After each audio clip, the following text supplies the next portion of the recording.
Joan Esposito, live, local, and progressive. Quite frankly, I get most of my news from you. Joan Esposito. Y'all ready for this? On WCPT 820. Hi. Thanks for being here this Wednesday, December 18th. Though, I don't know. You may have second thoughts about that because, you know, I'm not the only one, but I'm getting pretty cranky about what is going on politically in my party. You know how I always say Patty's the funny one and Richard's the nice one and I'm the cranky one? Well, I'm really, really, really feeling cranky today. You know how we always talk about Democrats and the messaging and, oh, they don't seem to be able to fight fire with fire. Never has that been more on display than now. I'm not the only one who feels this way because I'm seeing more and more posting on social media. Somebody posted something about Kamala's speech yesterday, and it got reposted, but the comment that was added was, yeah, where's she been? She pops her head up to say, stay in the fight. Where has she been day in and day out? Where has Joe Biden been day in and day out? And yes, I know he made a speech yesterday that didn't get coverage, but how often is he doing that? When are the Democrats going to wake up? You know, I was telling Ray, you know, because we were trying to figure out why has Kamala disappeared. And I said, well, you know, my understanding of her history is that she's never lost an election. Every job she's ever tried to get. Now, a couple of them she got it through as a squeaker, but she's won every election she's ever put her hat in the ring for. And maybe this was just so stunning to her that she didn't know how to regroup. You know, the only person in this administration who has been out on the road every day, doing something, being public, talking to people, because I get all the White House schedules. You know who's been doing it? Jill Biden. Joe's nowhere to be found. Kamala's nowhere to be found. But I swear to you, it's like every day, Joe Biden's going to be here. Joe Biden's going to be traveling to Pennsylvania. Joe Biden's going to be traveling to North Carolina. Is she the only one? Is she what's left of the Democratic Party? This really has me really teed off. You know, okay, fine. We all took a couple of days. We were stunned. We had to lick our wounds. But you and I were ready now to figure out what next steps are. Where are our leaders? Where are our leaders? Who's leading the fight? Who can we gather around? I ask you this in all sincerity. Tom Hartman wrote about this today in his daily email missive. You can also find this as an audio podcast. He's recorded it as well. And he is saying the same thing. Joe Biden did make a speech yesterday. All the news media decided to ignore it. But I'm going to read you a little bit about what's in Tom Hartman's email today. So, yeah, everybody ignored Joe Biden's speech yesterday. And he says, that doesn't mean, though, that elected Democrats should run and hide. Americans across the country are terrified, particularly in red states where women are bleeding out, where the morbidly rich and religious fanatics are licking their chops. So, where are the Democrats? Where the hell, for example, is Kamala Harris? She told us Trump was a fascist. Did he suddenly not become a fascist? And here's an interesting story Tom tells. Remember the night of Obama's first inauguration? At the same time, Louise and I were dancing with Barack and Michelle at Union Station. Republican leaders were gathered at the Caucus Room restaurant in D.C. to organize a, quote, massive resistance campaign against our nation's first black president.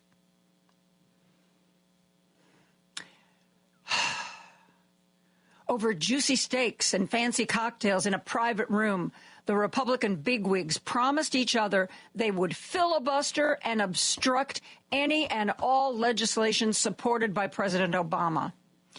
Pete Sessions, congressman at the time, said that he would bring Taliban-like tactics. Kevin McCarthy said they'd obstruct every single piece of legislation, even things Republicans used to support. This meeting in the caucus room when Obama was elected, the meeting where the Republicans met to find their strategy, they came up with three major objectives. They were going to use gridlock. They didn't want President Obama to have any legislative success. They were going to sabotage any victories that the president did get and convince U.S. citizens that they were actually failures. And the third strategy that came out, the third objective that came out of that meeting was to blame all the economic damage that Republicans were about to cause and come out in the next elections and say that Republicans were the party to make things right, as if the economic damage was going to be the Democrats' fault. They knew they were going to cause economic damage. They were going to make people believe somehow the Democrats did it and that they could fix it.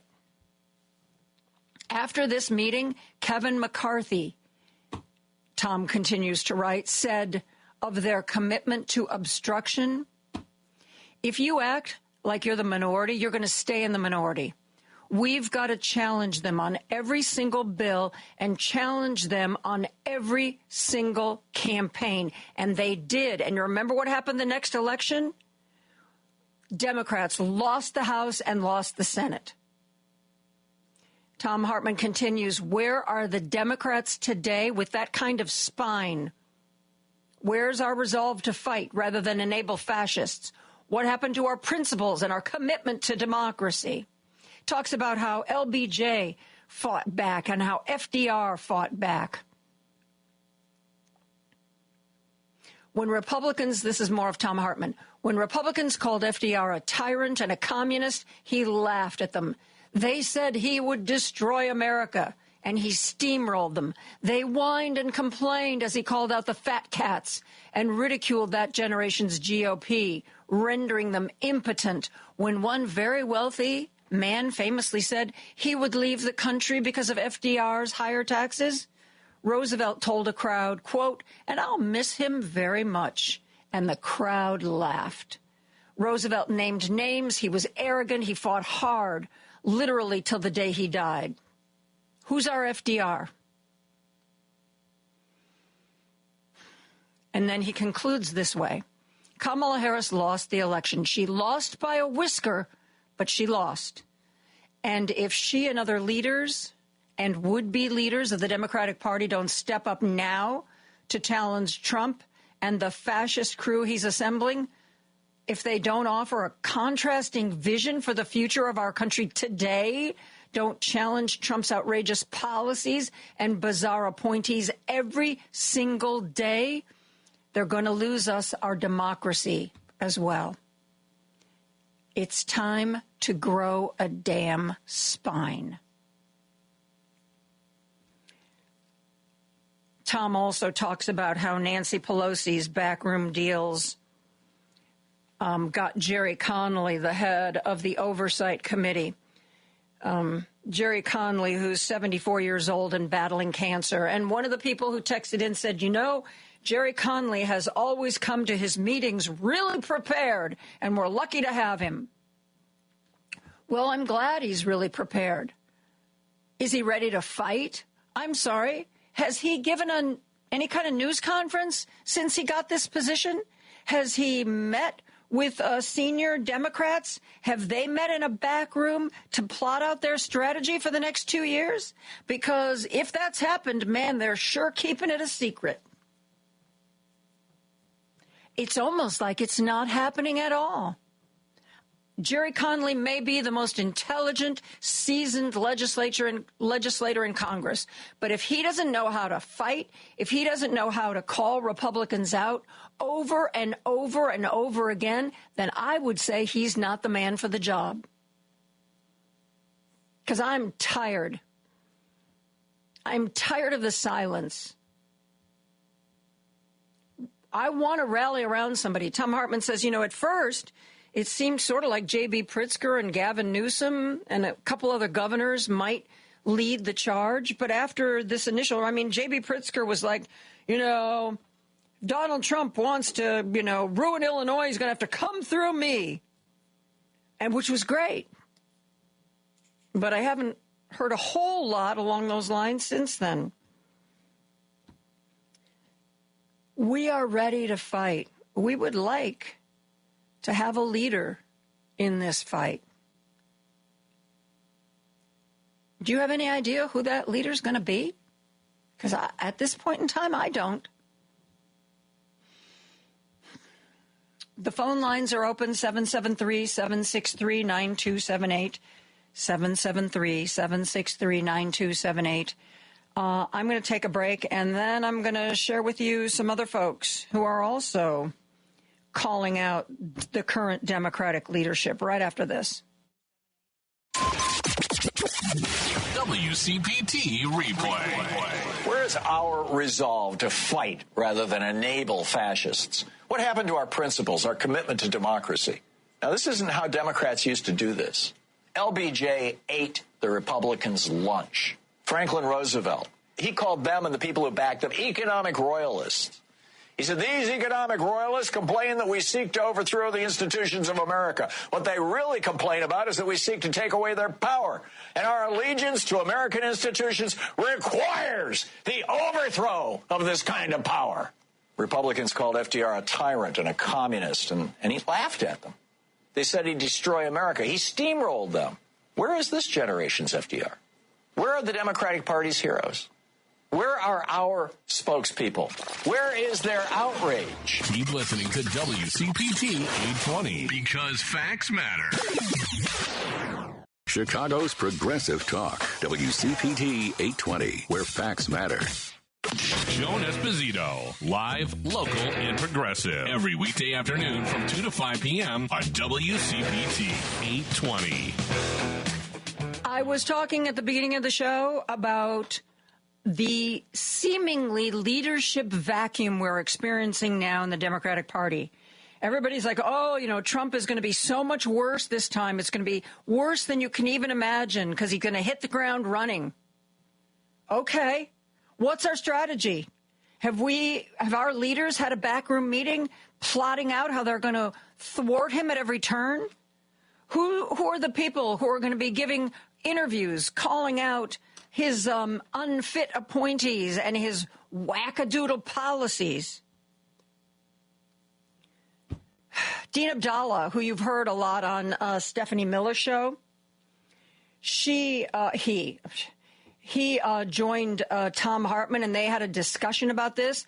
Now, it's kind of what Tom wrote. It's kind of what I said, and it's sure as heck what Dean feels as well. Listen to this. One of your Dean's Report articles talked about the gathering storm and how this arrives on January 20th and what we can do to prepare for a Trump presidency. I thought that was brilliant. Lay it out for us. Sure, and that term is actually from Winston Churchill. I mean, yes. He has a whole series of books. The Gathering Storm was the rise of Nazi Germany, and he saw what they meant, and he was warning out there. Winston Churchill, I'm inspired by him in certain areas, and one is his steadfast refusal to bend the knee to Hitler when people were saying, well, make a deal. And he was warning about Hitler when Hitler was in the early days, before he started the Blitzkrieg. So the gathering storm is what Winston Churchill warned about. And I think that's instructive to us. There is a gathering storm. And this is the lull before that storm. On January 20th at noon Eastern Time, Donald Trump will become president. My view, and I tell this to people not to scare anyone, but so that you prepare, is that it'll be worse than you imagine. It is worse than we want to imagine. You could imagine it, but you don't want to. That's what I think it's going to be. And I say that, and you mentioned Timothy Snyder. In his book on tyranny, he talks about when the unimaginable happens, don't be silent. You have to prepare for it. And the idea of being these fascists, authoritarians, want to scare you and paralyze you with fear. So what you do is prepare now. And how we prepare now is by building more alliances now, getting more active in organizations now, building friends, kindred spirits online, if it's Blue Sky, wherever it might be, tuning into Tom's show, my show, the other shows, becoming part of these communities, joining organizations, maybe move on, indivisible, you pick their organization, but prepare now. And Democratic leaders have abandoned us, except for a few people. Bernie's still out there speaking out, and others. Vice President Harris, and I was a big fan in the campaign. We see a report last week. Her career's not over. She might run for governor. She might run for president in the future. You're our leader. You told us Trump was a fascist threat. Literally, you said fascist, a threat to our democracy. And where are you? Where is Joe Biden, who said that Donald Trump and MAGA was an existential threat to the foundation of our republic? His exact words. You're a welcoming guy to the White House. You should be leading in one voice, a playbook, saying, look what's coming, and here's how we're going to fight it. Instead of rolling over by them and hearing Tom talking about Democrats saying, we're finding common ground with Trump. Why is it Republicans never try to find common ground with Joe Biden or Barack Obama? All they try to do is make them a one-term president and defeat them and block them every way possible. We need Democrats who are fighters. Either they lied to us about the threat that Trump was, and they weren't lying, and now they backed off because it's easier to do this. So the base has to be the leadership going forward. We have to take the fight to Trump. I keep saying this. We know who Trump is. There'll be no honeymoon. There's no meeting him halfway. And more importantly, we know who we are. And we're not going to compromise our values for this man to get along and go along. It's not going to happen. Not on our watch. This is our republic, and we're going to keep fighting for it. It's our republic, and we're going to keep fighting for it, whether or not we have any leadership. By the way, you heard him reference. Dean has his own Sirius XM show. I mentioned him as a guest on Stephanie, which he is, but he has his own radio show. He mentioned Timothy Snyder. If you haven't read it, please, I beg of you, pick up his book, Timothy Snyder. It's called On Tyranny. It is a tiny little book. It's a little square of a book. You can read it in about 45 minutes. Its pages are very simple and clear. It's like, this is how tyranny takes hold. These are the things that will happen, and these are the things you need to do. Everybody quotes how it starts. It's really famous. Don't obey in advance. Like, we think Donald Trump is going to tell us we can't hire any people from Canada. So we think that he's going to do that. So right now we're going to fire all the people who work for us who are from Canada. That's obeying in advance. We think something's going to happen. Therefore, we're going to do it without even being asked. Timothy Snyder was on with Rachel Maddow a few nights ago, and he suggested one way that he thought would be very effective for the Democrats to fight and resist against Donald Trump. He believes that Democrats should form what he calls a shadow cabinet. You got an idiot like Pete Hegseth, a man with an alcohol problem and apparently an accused rapist, and he's Trump's pick to lead the military. Who would the Democrats, if the Democrats were in power, who would they have to lead the military? Somebody who knows that organization, who can speak to that organization, and who can speak to the American people. Find the Democrats.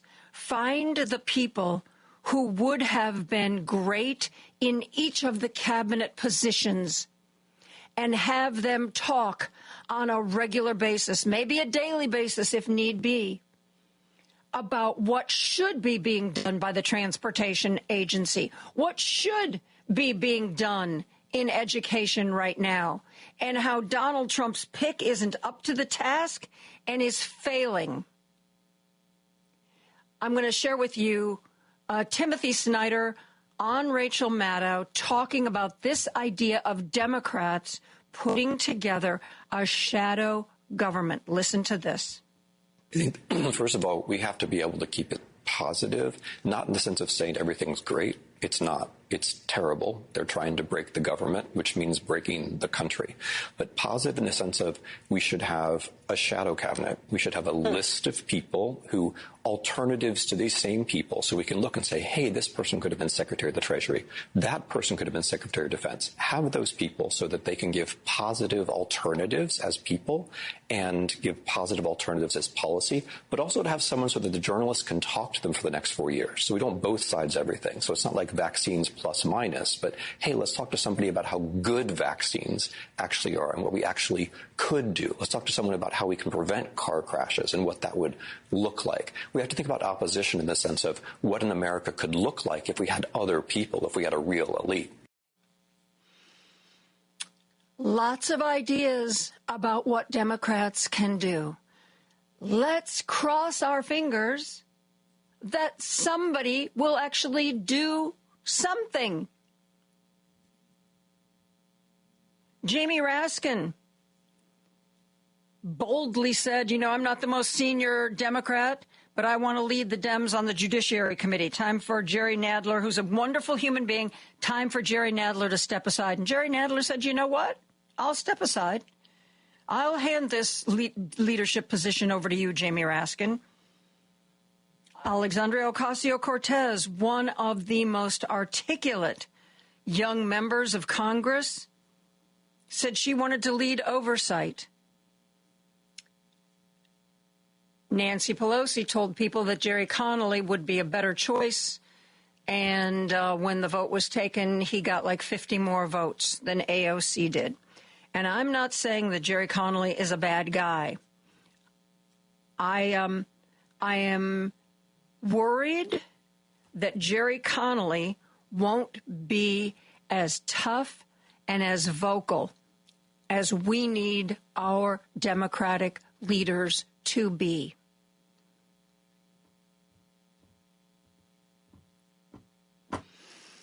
We are going to take a break. I know that there's a bunch of you waiting on the phone lines. I will find my happy place during this commercial, and we will get to your calls right after this. Podcasts of Joan Esposito, live, local, and progressive, are available on Spotify, Apple Podcasts, TuneIn, iHeartRadio, YouTube, and Amazon. Just search for Joan Esposito. This is Chicago's Progressive Talk, 820 AM, WCPT Willow Springs, and online at WCPT820.com, where facts matter.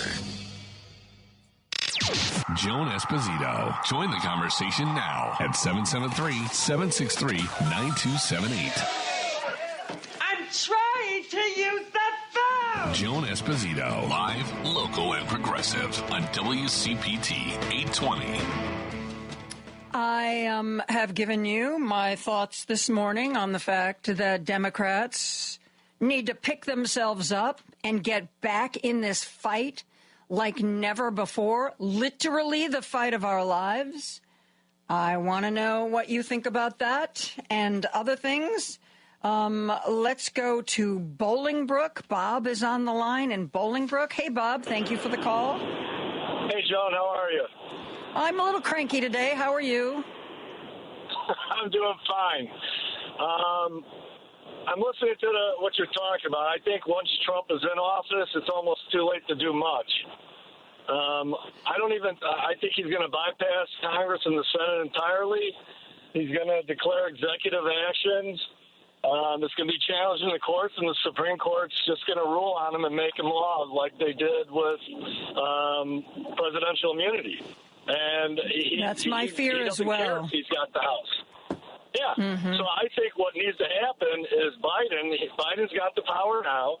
I think he needs to declare an emergency and say, listen, we don't question the legitimacy of the election, but we question the legitimacy of him even being qualified to be a candidate, because we have evidence that he was part of a seditious conspiracy and he's a traitor. So we want to fast track the case and have him right away go into court and show us that he wasn't that, and give him his day in court and say, hey, if he's got his day in court and the jury decides that this guy wasn't part of it and he's not a traitor, then we'll gladly hand over the keys to the country. But until we know, because we might be putting a traitor in the office, and this guy's got to go through the court system to prove that he wasn't. Yeah, I think that we should have done that much earlier in the game.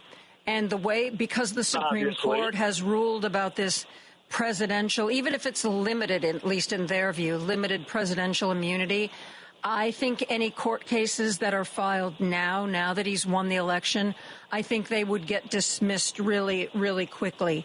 I'm all for fighting, but I wanna fight in ways that slow the Republican Party down. I want to fight in ways that cause them legislative pain. And I think you have a great idea. If we'd have talked about it 2 years ago, right now, I don't think that that's going to get us anywhere. And I think there are better ways to be difficult. You would make any Trump-appointed judge recuse themselves because it is, about him personally, even on the Supreme Court, and just have them, have them go through the court system, and he delayed this thing. I mean, number one, it was ridiculous how long it took for us to even bring the guy to court. But that's on who was it? That's on Merrick Garland, who took a year to look things over to decide if he wanted to move forward. Whatever his thinking was, it was.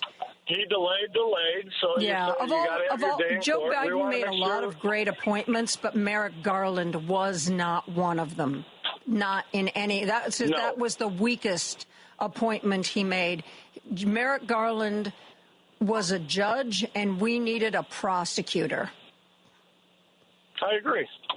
Yeah. Look, we are where we are now, and as soon as he's in office, we're screwed. There's nothing that we're going to be able to do because he's got the Supreme Court behind him. I think, just like when Obama took office, the Republicans had a plan to make his political life as difficult as possible, and I think we can do that. But it takes some organization. It takes somebody saying, okay, guys, we're going to be the ones meeting in the back of a restaurant, plotting our strategy. We are the ones who are going to come up with a plan. And I don't know. I'd like to think that's happening, but I have seen no indication. Yeah, the Democrats have never been that way. They're always the guy getting the sand kicked in their face and turning the other cheek. Well, I've run out of cheeks. I have officially run out of cheeks, Bob. Thank you for the call. Right. I appreciate it. Let's go to Gurnee. Robert is on the line from Gurnee. Hello, Robert. Thank you for calling in today. Hi, how you doing? I want to kind of make a comment and sort of a response to what the last gentleman just said. I think what progressives have to realize that our salvation is in our actions, not in relying on politicians that have sold us down the river again and again. And what I mean by that is we need to abandon identity politics and embrace a solid working class first approach. That crosses every ethnic group. It even reaches people on the right. It's starting to say that the American people are getting the shaft. And stop worrying about all these other little cultural issues that divide people. Because one thing that I'm 71 years old. One thing that I've learned about the Democratic Party, and I'm saying this to the men out there, the Democratic Party, the men in the Democratic Party act like sissies. And I know men think that. And it's time for us to get some fight in our bones and quit pretending like we're going to get along with these fascists and start calling them fascists. That's exactly what they are. They're not Republicans. They are fascists. And start treating and acting like we're dealing with fascists. And that means a working class first, wages, health care, housing, education. Those are working class interests, and politicians that are in Washington, D.C. never talk about those things. Never talk about universal health care, and I can go to anybody. I can go to the most right-wing person, and they'll agree, yeah, we should have some kind of, better health care. Yep. I think you're on the right track there. We have got to, that's one of the things when Tom Hartman was writing about FDR, that was what he talked about. The fact that FDR made fun of the Republicans for being just a bunch of rich guys who didn't care about anybody, but FDR did things that made working class people's lives better. And he brought them in, and resonated with them. Yes, he was an Ivy League educated, wealthy white guy, but he understood the working class guy. And absolutely, that's where we need to go. Okay. Yep. I think we lost him. Do I have to take a break? No, I got time. Let's go back to the phone lines. Sorry, Robert, we lost your call. Dave from Hoffman Estates is on the line. Hello, Dave. How are you? Hey, Joan. On where you said that Harris never lost, I beg to differ with you. Have you forgotten about the South Carolina primary? Was there one she lost? South Carolina primary. She bowed out early against Biden, remember?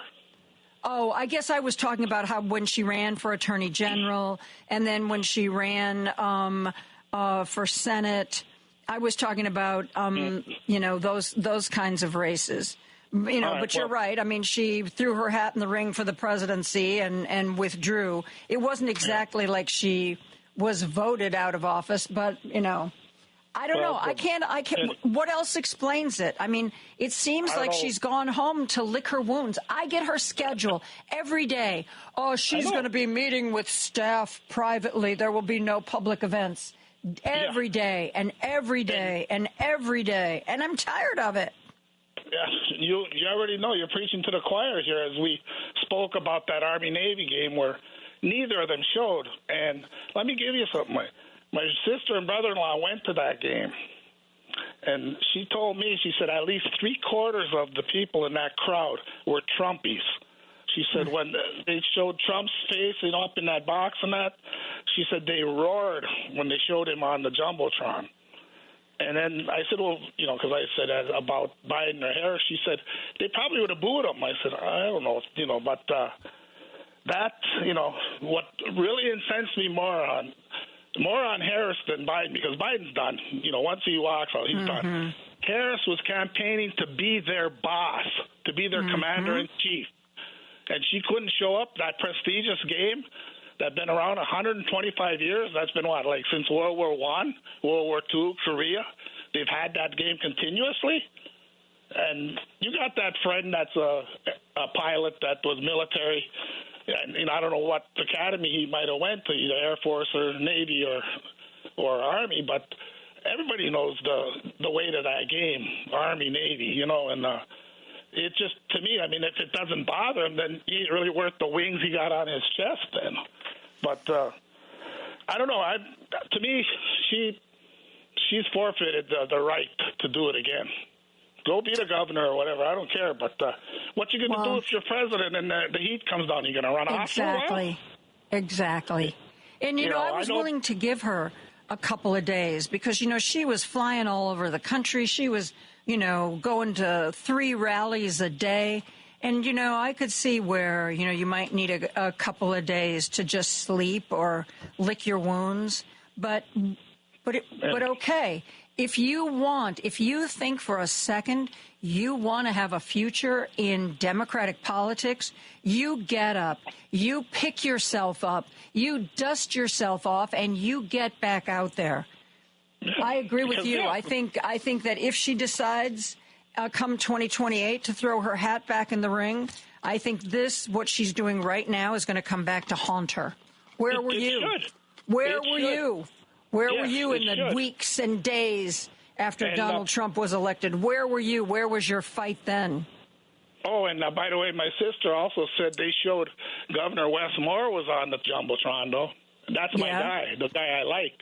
And like I say, he's got all the stuff. He's been a combat vet, and he's a Rhodes Scholar, and he's got I hope they tag him for one of them, for 2028 and that. But when you're mentioning like Raskin, I understand he knows the Constitution up and down.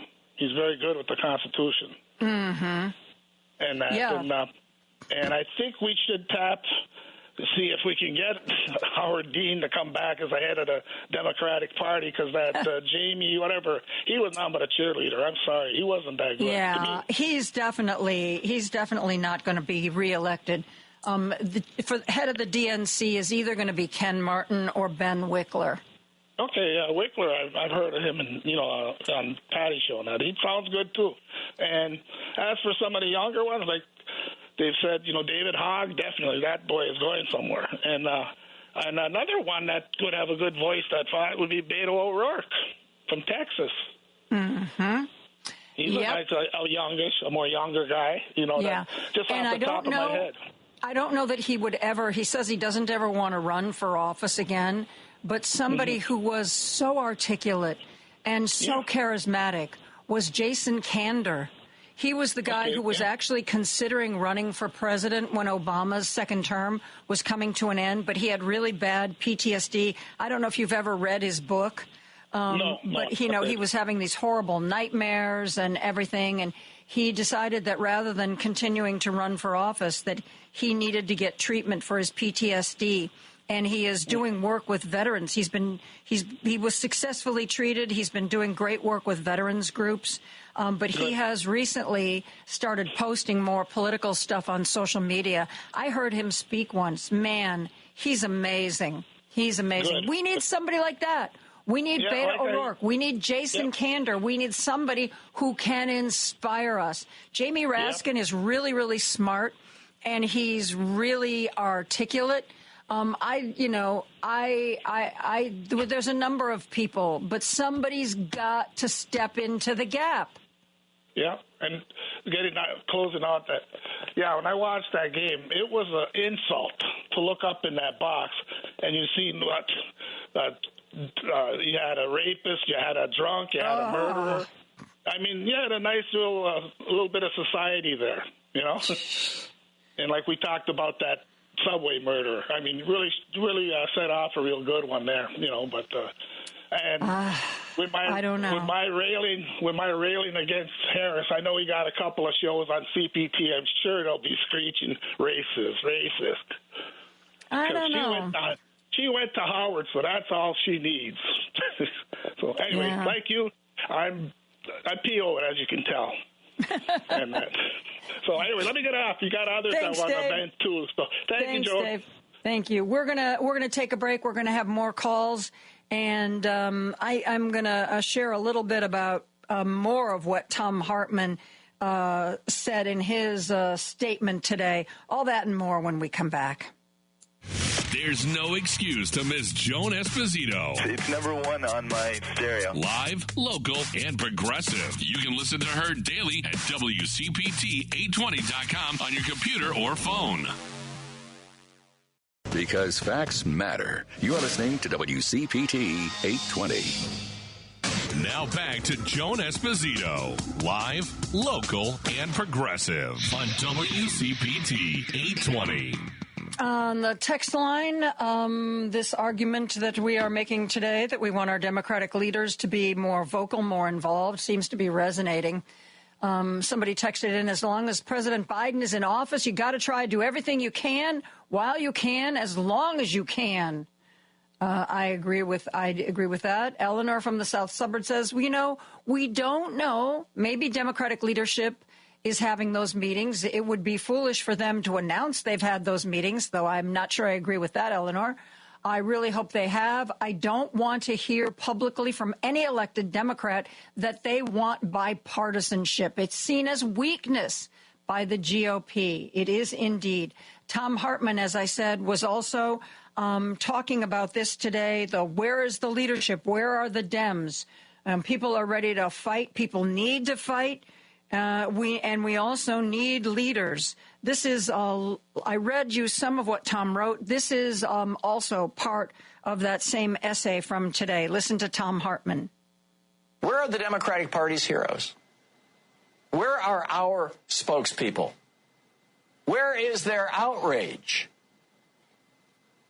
Or do Democrats expect Trump to just magically morph into Mitt Romney on January 20th? 5-alarm fire is over? Fire is out? Disaster averted? What the hell? Kamala Harris lost the election. She lost by a whisker, but she lost. But if she and other leaders and would-be leaders of the Democratic Party don't stand up now to challenge Trump and this fascist crew that he's assembling, don't offer a contrasting vision for the future of our country today, if they don't challenge Trump's outrageous policies and bizarre appointees every single day, they're going to lose our democracy as well. That was Tom Hartman in the essay that he emailed out to people and also recorded as an audio podcast today. Let's go back to the phone lines. Jim is on the line from Chicago. Hi, Jim. How are you? Hi, Joan. This is the first populist president that's ever been elected in American history. And he's lived his life on publicity. His whole life has been on publicity. And now it's wall-to-wall coverage from Antarctic to the South Pole. And what makes him popular is anybody's guess. But all I can think of when I saw yesterday, because I can't take the coverage, but I thought of when I was in kindergarten, my first report card was, Jim talks too much. No, Jim's too quiet. Then the second one came back. I came back to my president. Jim talks too much. I said, geez, I can't win. I can't win for losing. But my point is, he's an adolescent, Joe. He is an adolescent, and I'd say a social behavior scientist could probably cut him down. But he's never really had any social grace. He's never had any, he's never had to negotiate anything.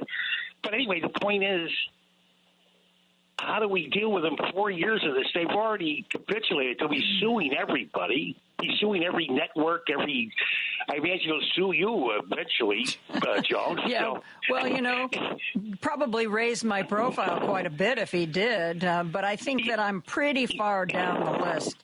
No, I understand it, but but he's suing everybody. He's suing everybody. Mm-hmm. That's how he's lived his life. He's lived his entire life like that. Roy Cohen taught him that. You sue somebody if they keep it up with you. You sue them. You sue them until they give up. And you never admit defeat. You never say you're wrong. You double down. Right, you double exactly. down. Roy Cohen told Donald Trump and exactly how to live his life, and that is exactly how he's lived his life. Oh yeah, to the letter.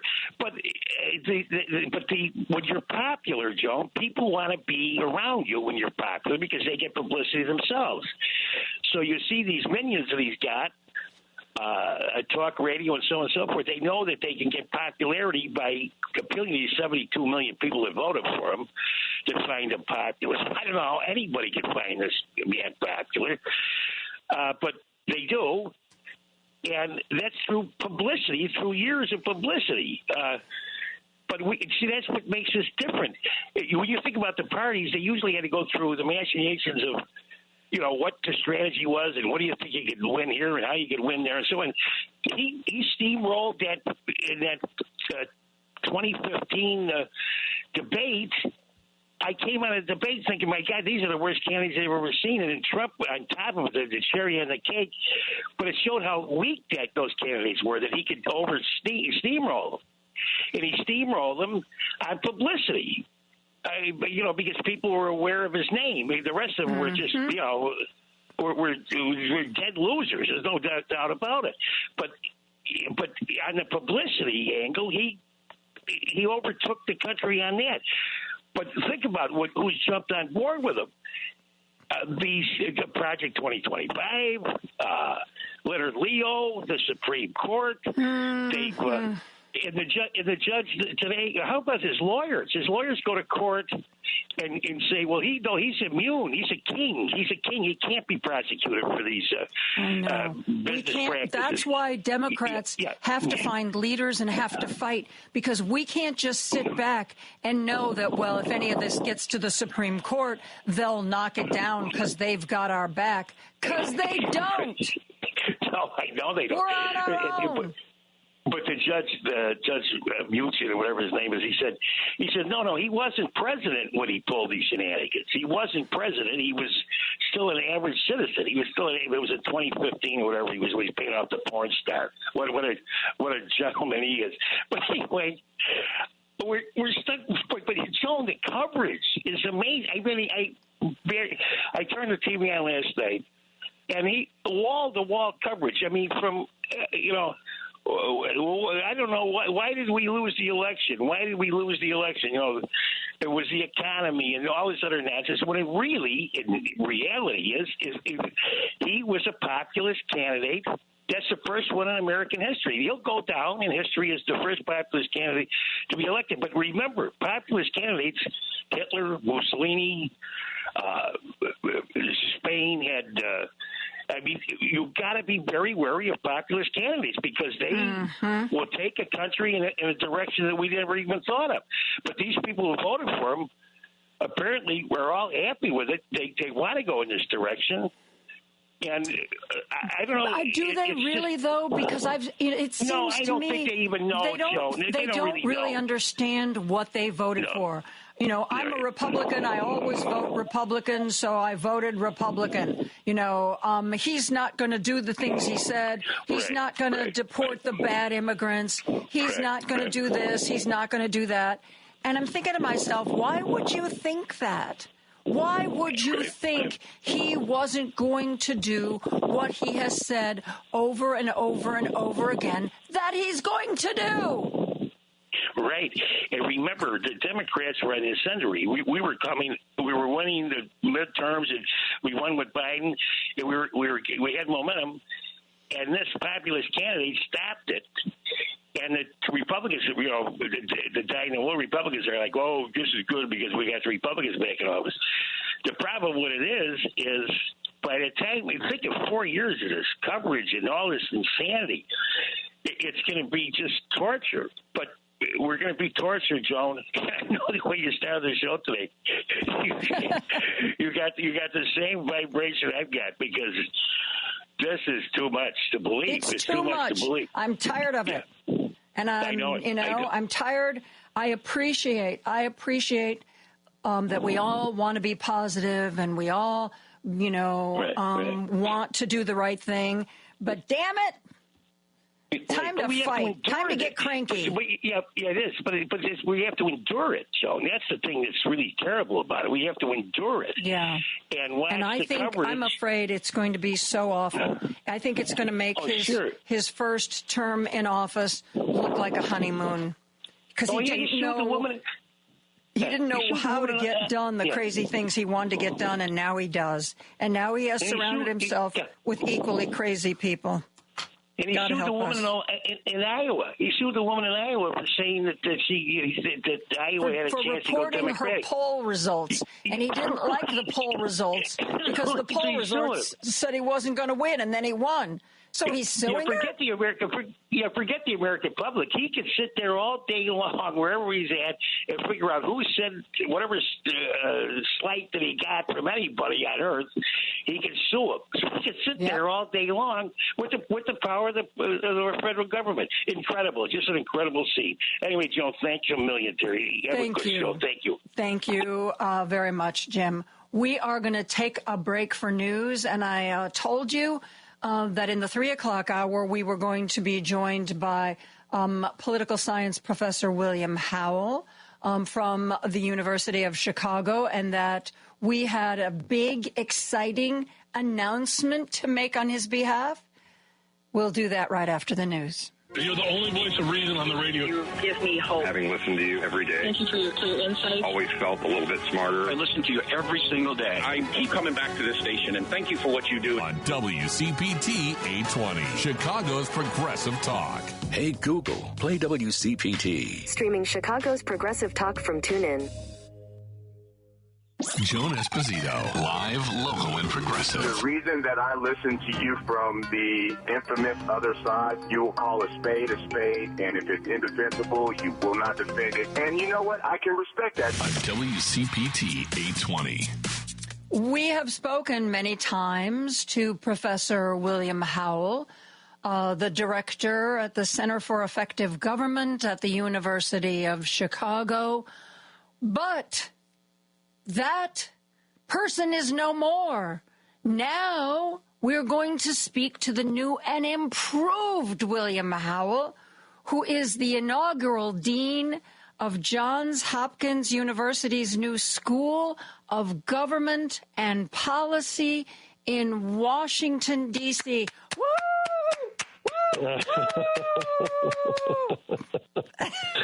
Oh, Joan, you're too kind. Although improved, am I improved? I don't know. It's an exciting adventure I'm about to go on. That's for sure. So tell me about this new position. Are you actually moving to D.C.? What will you be doing? Well, I'm going to commute for a bit. I've got 2 kids. They need to graduate high school here in Chicago. But it's creating I'm charged with creating a brand new school of government and policy. It's going to be the 10th new academic unit at Johns Hopkins University. It doesn't presently exist, and so we have to figure out everything. We've got to hire faculty, a leadership team, professors of the practice, develop a curriculum, figure out what degrees we're going to hold, it's all of it. And it's terrifically exciting to do something, and there's a lot behind this next sentence, to do something that is democratically enhancing at a time of democratic precarity, yes. Which is a time in which we live. And I am going to find some sustenance and from doing this constructive work of trying to build an institution at a time when institutions broadly are mistrusted and experts are looked upon with a fair measure of disdain and higher education is on its heels. I'm going to try to swim upstream on these things. I know that there's not a huge number, but there are other bodies that do similar work. I'm sure you'll look at them and see what it is they're doing, but you kind of also need almost a crystal ball. Like when you talk about what kind of degrees and what kind of coursework to earn those degrees, you kind of have to look to the future. What is government going to be? What kinds of educated people is government going to need? How do you do that? It's a great question, Joan. What we're not interested in doing is just creating off the shelf yet another policy school, taking our cues from other schools that were created decades prior with different problems in mind. The opportunity here is to be forward-thinking. And so part of it is going to be an exercise in imagination, and part of it is going to be talking to people who work in government, people who are thinking about going into government, people who study government, to make sense of where it is functioning well and where it's not, and what core needs it faces. So let me give you an example. AI, artificial intelligence. So there's a lot of talk about this new technology which is being introduced, and a lot of conversations about how do we effectively regulate AI? How should the government confront both the promise but the threats posed by AI? There are another set of questions that I'm hoping this school can be a place that investigates and illuminates is how should the government use AI? And I don't mean like in a conspiratorial way. I mean, in order to perform basic functions, in order to do the work of attending to the poor or do the work of enhancing the quality of schools. What would it mean, not just from afar, for the government to regulate or to ban TikTok or these kinds of things, but rather to incorporate new technologies in ways that are responsible and small d democratically enhancing? I don't know, lots to say there. I don't have answers, but to have this be a school that investigates those issues is really important. When you talk about government, Johns Hopkins has an international reputation. Are you just going to think about what the needs are here in this country in the near and long-term future, or are you thinking internationally, or both? I think there's going to be bits of both. Johns Hopkins also has a School of International Studies that we'll be in partnership with, and they look primarily, disproportionately at foreign policy, global issues. But you can't really talk about issues involving technology without thinking. I mean, at least your understanding of the challenges and promise and threats would be impoverished if you didn't look globally. So we're going to do some of that for sure. There's going to be, we're also going to be located in D.C., and so we want to engage partners in that particular city, just as we have, Johns Hopkins actually is located in Baltimore, so we want to be engaged with Baltimore as well. And then we want to think about cities broadly. And so part of the trick as we build out the school is to figure out how to at once make targeted, deep investments, but then also provide connections on grander vistas. How are you going to come to a consensus? People's idea of what government is and what it should be seem to be wildly divergent now, depending upon whether you're talking to the Heritage Foundation or Leonard Leo or, Jamie Raskin. How to come together, it would seem you would need a consensus. This seems like a bad time, William, to try to reach consensus. Yeah, I think I was with you until, in order to come together, we need consensus. I think the opportunity here is to try to figure out ways to come together through difference, to hold our differences and try to understand them better and to learn from them. That isn't, you don't want to do this naively, and we certainly don't want to do this just for the sake of like performance art, where look at, the person far off on the left,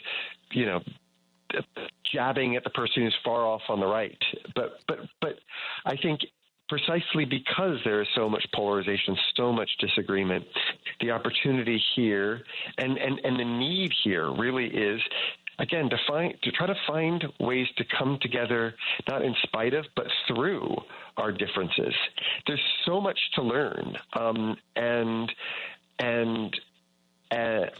from one another, and so much discovery to be had.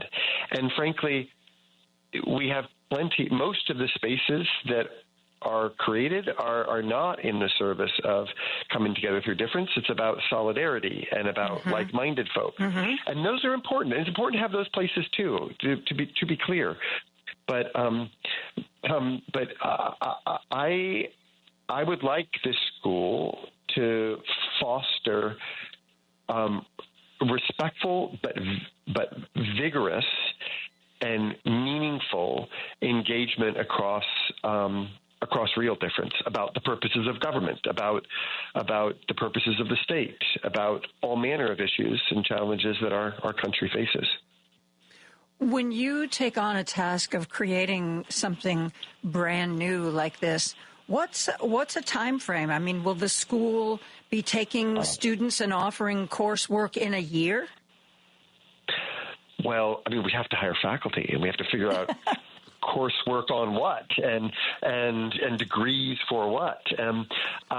So the task is monumental, but our hope is that certainly within a couple of years, we start introducing our first classes. And we'll surely, as a school, have multiple degrees and many programs. But as soon as the next couple of years, we'll begin the process of bringing in students. We got to get after this. Wow. Well, congratulations. I feel some measure of pride, like somehow I helped you. I know it's Joan, not actually true, but I feel like I'm invested in your success. Oh, well, you were. Well, I'll say, I mean, a thing that I hope that our school can do is not just be an enclave for academics to talk to fellow academics, but to be a place that meaningfully engages the larger world. And I'll say, too, Joan, that we have one of the things in this incredible building that we're going to be in is this it's a world-class media center. And so maybe you can come to D.C. and you can broadcast out of this new school for a day or two, and we can have a good meal in D.C. together. Wow. That would be fascinating. And at some point, probably on a fairly regular basis, I will remind you that you said that. But for right now, we are going to take a break. I'm talking to William Howell, formerly of the University of Chicago, soon to begin work in Washington, D.C. as the Dean of Johns Hopkins University's School of Government and Policy. We are going to get Professor Howell to talk about the government that we are dealing with right now and other things when we come right back after this. Take Joan Esposito, live, local, and progressive with you on the go by using the TuneIn app on your phone. Just search for WCPT 820. Driving it home with Patty Vasquez. People who commit small crimes, petty crimes, or even violent crimes, they are more likely to be prosecuted and found guilty and put in jail, punished. And yet the level at which people who commit white-collar crimes get prosecuted and convicted is so rare that people on the right were like, I don't know why they're charging Trump with this. Nobody ever gets charged with this kind of stuff. Yeah, that's part of the problem. Patty Vasquez, weeknights 5 to 7 on WCPT 820. WCPT 820, Chicago's Progressive Talk, where facts matter. Now back to Joan Esposito, live, local, and progressive on WCPT 820. And we're joined by William Howell, who's the Dean of Johns Hopkins University New School of Government and Policy, based in Washington, D.C. An interesting time to be looking at government right now, William, especially since we have a newly elected president who has followed through on what he threatened earlier, which was to make sure that all of the people he appoints will be first and foremost loyal to him. Don't have to have the experience. Don't have to have any expertise beyond loyalty to Donald Trump. The first time he was in office, he was constrained to a degree by the at least partially experienced and competent people that he named to head various agencies and organizations. He's learned, though, that he doesn't want that constraint. He doesn't want guardrails. And the best way to get rid of them is to have people whose only reason for being in a job is that they kiss the ring and will do anything he wants. He seems to me to be the anti-government president. What do you see when you look at him? So let me first say, we just had a session where we talked about me as dean, and me as dean is one thing, and then there's a version of me that's a political scientist who writes about and thinks a lot about presidential power. And it's in that capacity that I want to answer your question, because it's so important. I actually think you've characterized it exactly right. All presidents care about loyalty insofar as they inherit all these agencies that they're meant to run, that are staffed by people not of their choosing. And you want to have people who then will go into those agencies and direct them in the service of your shared worldview. And so it routinely is the case that political appointees, quite naturally, made by Democrats are themselves Democratic, and likewise on the Republican side. And that is well and good. And what is different here from past presidents is the scale and extent to which an incoming president is looking for raw loyalty to the political fortunes and the political well-being of a single individual. That's what characterizes, for the most part, not exclusively, but for the most part, the selections of people who've been announced over the last 6 weeks. And some of them, I mean, in some ways, the most troubling appointee, somebody like a Matt Gaetz, who ultimately he was sufficiently objectionable even to enough Republicans that he withdrew. But Matt Gaetz, like you say, you wonder, like, why would Trump select him as somebody to be the attorney general? Like, somebody who's totally unfit and unqualified for the job. And the answer is the one that you just said, which is this is somebody who will not be loyal to party, will not be loyal first and foremost to a well-defined worldview. No, it will not even necessarily be loyal first and foremost to country, but whose whole lifeline rests upon the approval of one individual. And that's exactly as Trump would have it. And so in that sense, Gaetz would be a perfect appointee, because this is somebody who he can count on to do exactly as he's instructed, which is what he wants this go-around. It's not about bringing in a coalition of traditional conservative Republicans and working with them in the service of traditional conservative objectives. This is about raw power in important ways and loyalty to an individual. There have been a lot of predictions that this next Trump term is going to be more painful than his first term was, because he's now learned how to get around any guardrails. The idea of appointing people whose sole qualification is loyalty to him is a big part of that. The fact that, the Heritage Foundation and other former Trump officials put together Project 2025 is another reason. And Trump keeps saying that on day one, on January 20th, the mass deportations are going to begin. Do you see any check to his power? It doesn't seem that we can count on the Supreme Court for that. And I don't know that we can count even on a Republican Senate. I mean, today Donald Trump said that he doesn't like the budget that Mike Johnson has put together. Mike Johnson is trying desperately to avoid a government shutdown. They're going to be voting this Friday. They're not even voting on a multi-year budget. They're voting on a budget extension to take them to March. And Donald Trump came out today and said, it's a really bad budget. So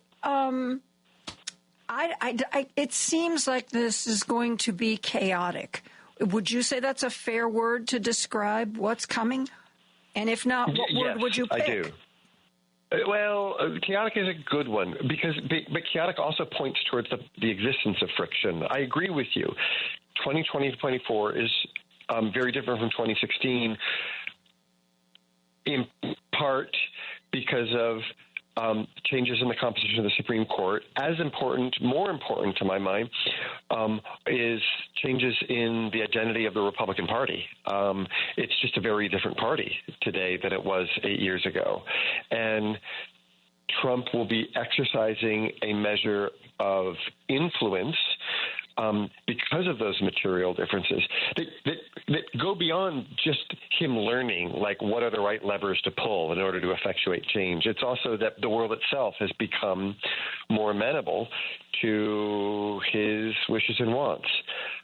That said, I do think that there will be points of friction as Trump tries to undertake a mass deportation, and that friction will come. Some of it will play out locally as cities refuse to cooperate in this unbelievable effort. It is extraordinarily difficult and contentious effort that different media outlets will provide resistance, that there will be organized interests out there providing that will be doing everything they can to make it as difficult as possible to identify and then deport people who are presently undocumented. Like the idea that what the president is going to do is simply, snap his fingers and demand everybody to come forward and march in single file motion south across our border with Mexico is foolish. It's going to be a very difficult task that he will clearly have a lot of power to wield in the service of administering that task, but also is going to confront, I think, a lot of resistance. And so, one of the things that's going to happen as a result is a lot of chaos, a lot of harm, too. I know you study governments and legislators, but I want to talk for a quick second about voters. Why does it seem like such a great number of people who voted for Donald Trump don't believe he's going to do what he said he's going to do? I'm very puzzled, but I hear it over and over again, whether it's farmers saying he's not going to do mass deportation because he knows that would stop food production. It's all these other people who say, he's not going to pursue a federal abortion ban. He's not going to do this. He's not going to do that. I'm puzzled by that. I mean, sure, there's a voter here or there that always feels that way, but it seems like so many of the people who voted for Trump don't believe he's going to do what he has been saying he's going to do. I find that puzzling. What is that mentality? Yeah, particularly when you'd say the reason why you'd want to pick somebody to put them in a position of power is that they will deliver. Yeah, or you like what they're saying. He doesn't mean that. Right. Oh, he doesn't mean that. No, actually, I think he does. Yeah, I agree with you. I mean, I think that he has been quite plain about what his intentions are. Look, there's a performative quality to him and a bravado to him that I think some people enjoy, and that you might, and if you understand it exclusively as performance and bravado, you might then take comfort in the idea that, well, it isn't actually going to lead to material change. It's just performance art. To my mind, though, we're too late for that, because like Project 2025 he didn't write it, and it wasn't just. It was well over 100 conservative organizations came around to produce that document, and there are a lot of stakeholders who are going to be arguing for the implementation of policies that are stipulated in that document. So look. I mean, he promised he was going to build a wall. He built, a bit of a wall, and now there's a promise that he's going to deport millions and millions. And so then do we take comfort in, well, it won't be millions and millions. It'll be 500,000 at the end. And I actually think in expectation that probably is what's going to happen. He isn't going to be able to succeed in deporting the vast preponderance of people who are here. who are undocumented, and yet it's going to be profoundly disruptive and consequential. Most importantly for those people who are being targeted, but for the country as a whole as well. The last thing I guess I'll say on this is that, again, another reason why 2024 is different from 2016 is that 2016, you could say, well, this is somebody, at least he's going to shake things up. We don't know exactly what we're going to get. He's just going to shake things up, and I want to see a change in direction.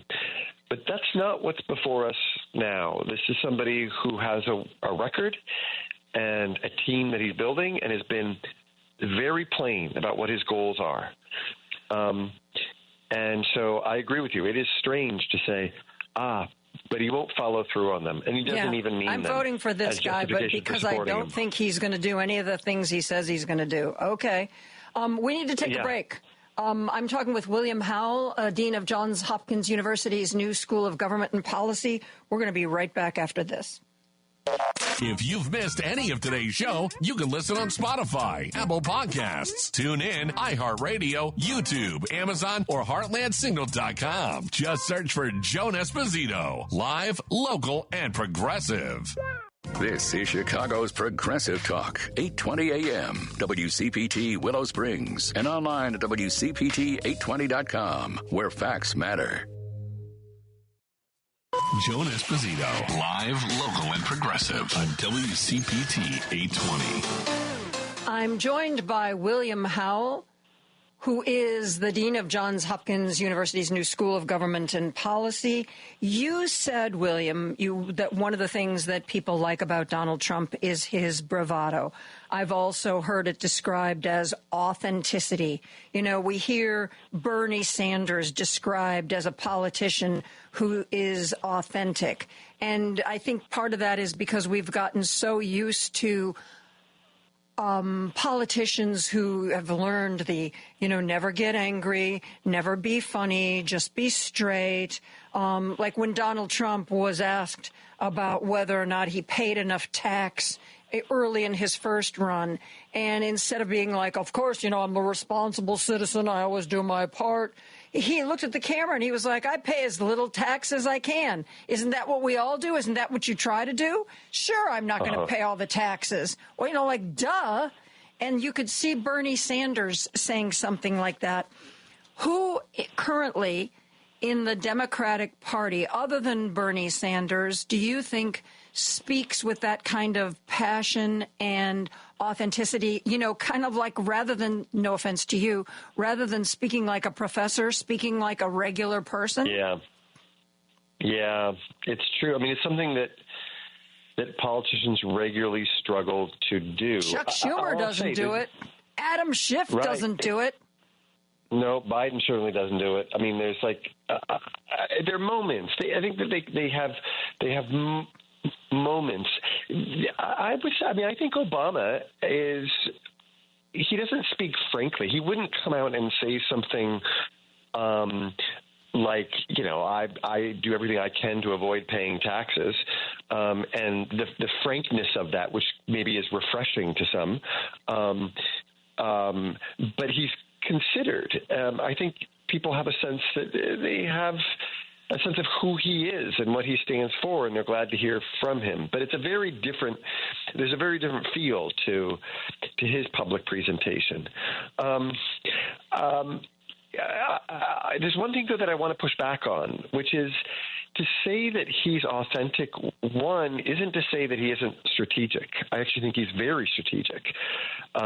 He's not just sort of making it up as he goes, and he's not just saying things off the cuff. He is trying out ideas, and with an eye towards building a base of support, with an eye towards wielding power.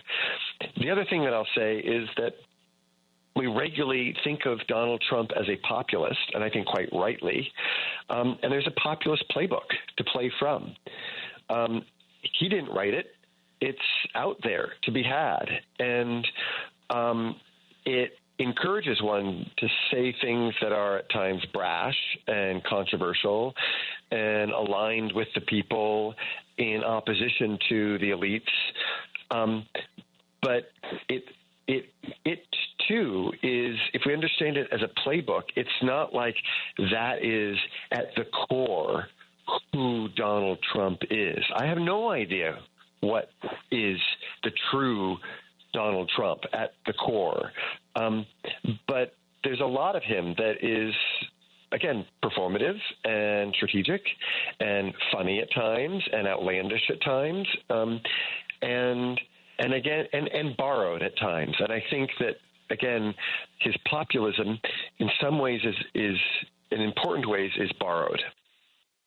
We've seen both Ron DeSantis of Florida and J.D. Vance, former Ohio senator, try to be, as MAGA as they can be, like you see themselves as heir apparent to Trump.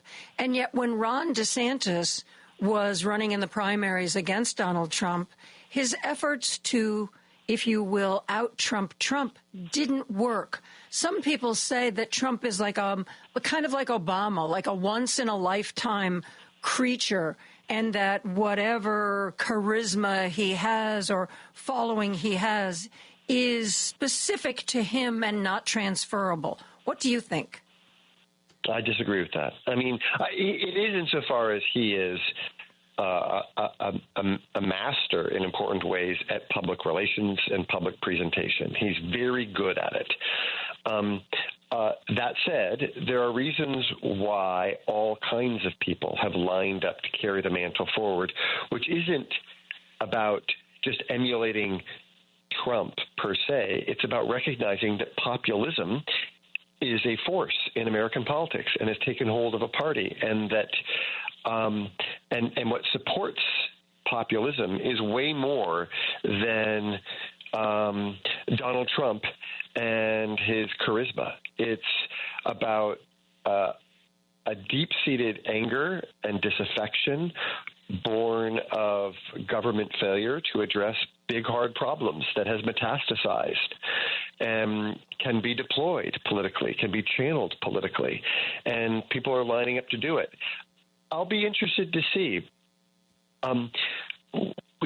when Donald Trump leaves the scene, whether or not the fortunes of a DeSantis shift. It's different when DeSantis is trying to grab the mantle when the man himself insists upon holding it and is denigrating him.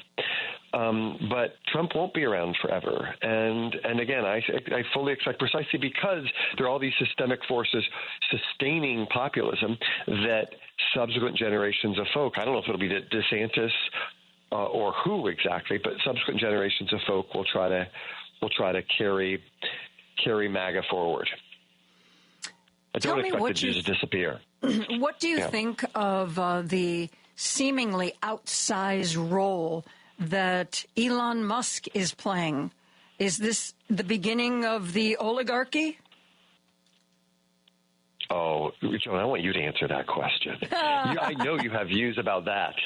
Elon Musk is making his views known that he thinks that the federal government should shut down for a month. He thinks that, Donald Trump came out and said that he thinks Mike Johnson's budget bill is bad. Elon Musk took it a step further. Let's just shut it down. Let's just shut it down till January 20th. I have been hoping that the two narcissists would at some point implode, because there can be only one. But I haven't seen it yet. No, not yet. Each has been good for the other so far, but we'll see how long it lasts. I will say, on the one hand, there was a lot of talk about the hundreds of millions of dollars that Elon Musk spent over the course of the election in the service of getting Trump elected, and what an outrageous amount of money. Another way of thinking about that is, what an extraordinary investment. Yep, there you go. Like a smart investment. Mm-hmm. The return that he's likely to see for this is going to be, orders of magnitude larger than the paltry sum that he actually spent. And so is this about a culture war, or and Elon Musk and his endless narcissism, or should we think about Elon Musk as a businessman in some ways who is doing right by his own pocketbook and the well-being of the businesses that he owns? I know it could go either way. I mean, elements of both are in play. I know that you are generally reluctant to make predictions, but, Mike Johnson has put together a budget that, by all accounts, has the votes to pass and keep the government open until March. Now, Donald Trump has said it's bad. Elon Musk said we should just let everything shut down. Do you predict that Mike Johnson will get this budget passed, or will he cave? Oh, my gosh. No, you see, I don't do the prediction. Would you like me to sing the Jeopardy music while you think about it? Yeah, exactly. I'd appreciate that. Oh, my gosh. Okay, so I don't know, but I think I put it this way. The probability that it dies went way up the moment Donald Trump came out and said that he's against it, because for the most part, certainly in the short term, when Donald Trump makes a public pronouncement, what we should expect are members of his own party to adjust and accommodate. Is that the same as capitulation? Adjust, accommodate, capitulate? It's a nice way of putting it. That's right. And again, this is why it is consequential that the party of 2024 is just very different from the party of 2016. In 2016, Trump was facing headwinds within his party and had to assemble and hold together a coalition in order to govern. And that's really no longer true. And so will the shutdown happen? Maybe. The probability that it does happen, I'm quite sure, went way up by virtue of this pronouncement. Very carefully worded, my friend. But we will let it stand.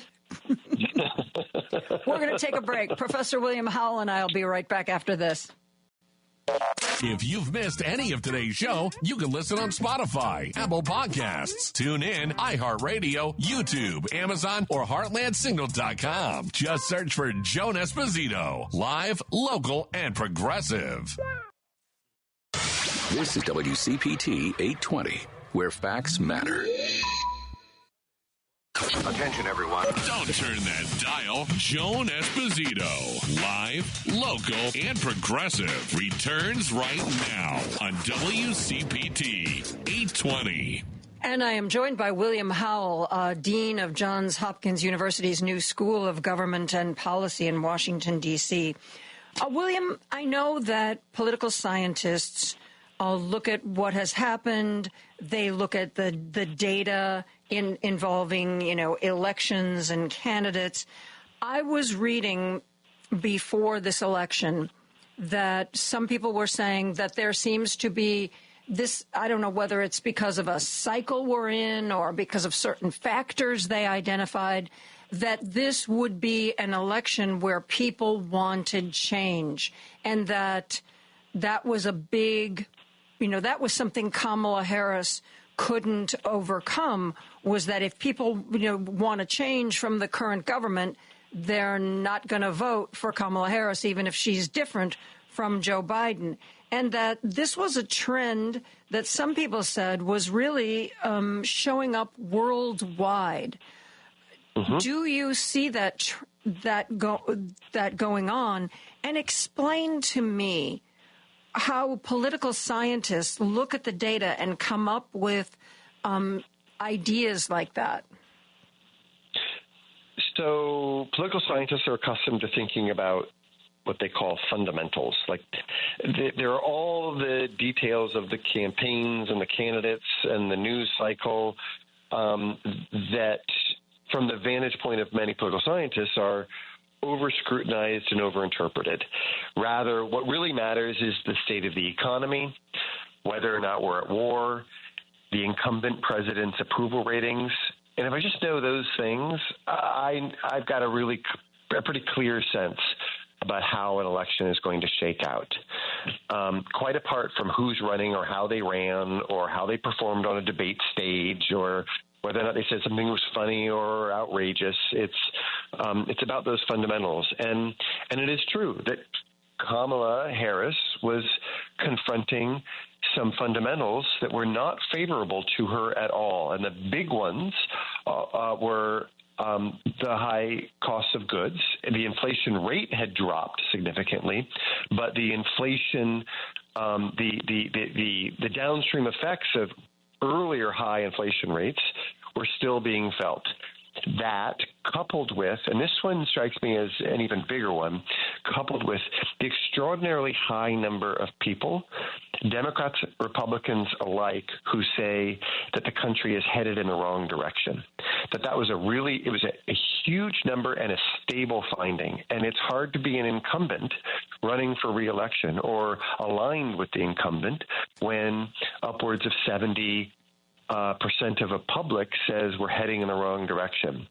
And those two facts were not unique to the United States, and nor was the humbling that incumbents parties face in many other countries around the globe. Do people just get tired of the party in power after a while? We had a president who was pro-union, who got money for projects that are going to employ people, really working hard to help the average person. And, a lot of those big projects, they don't, get off the ground for quite a while.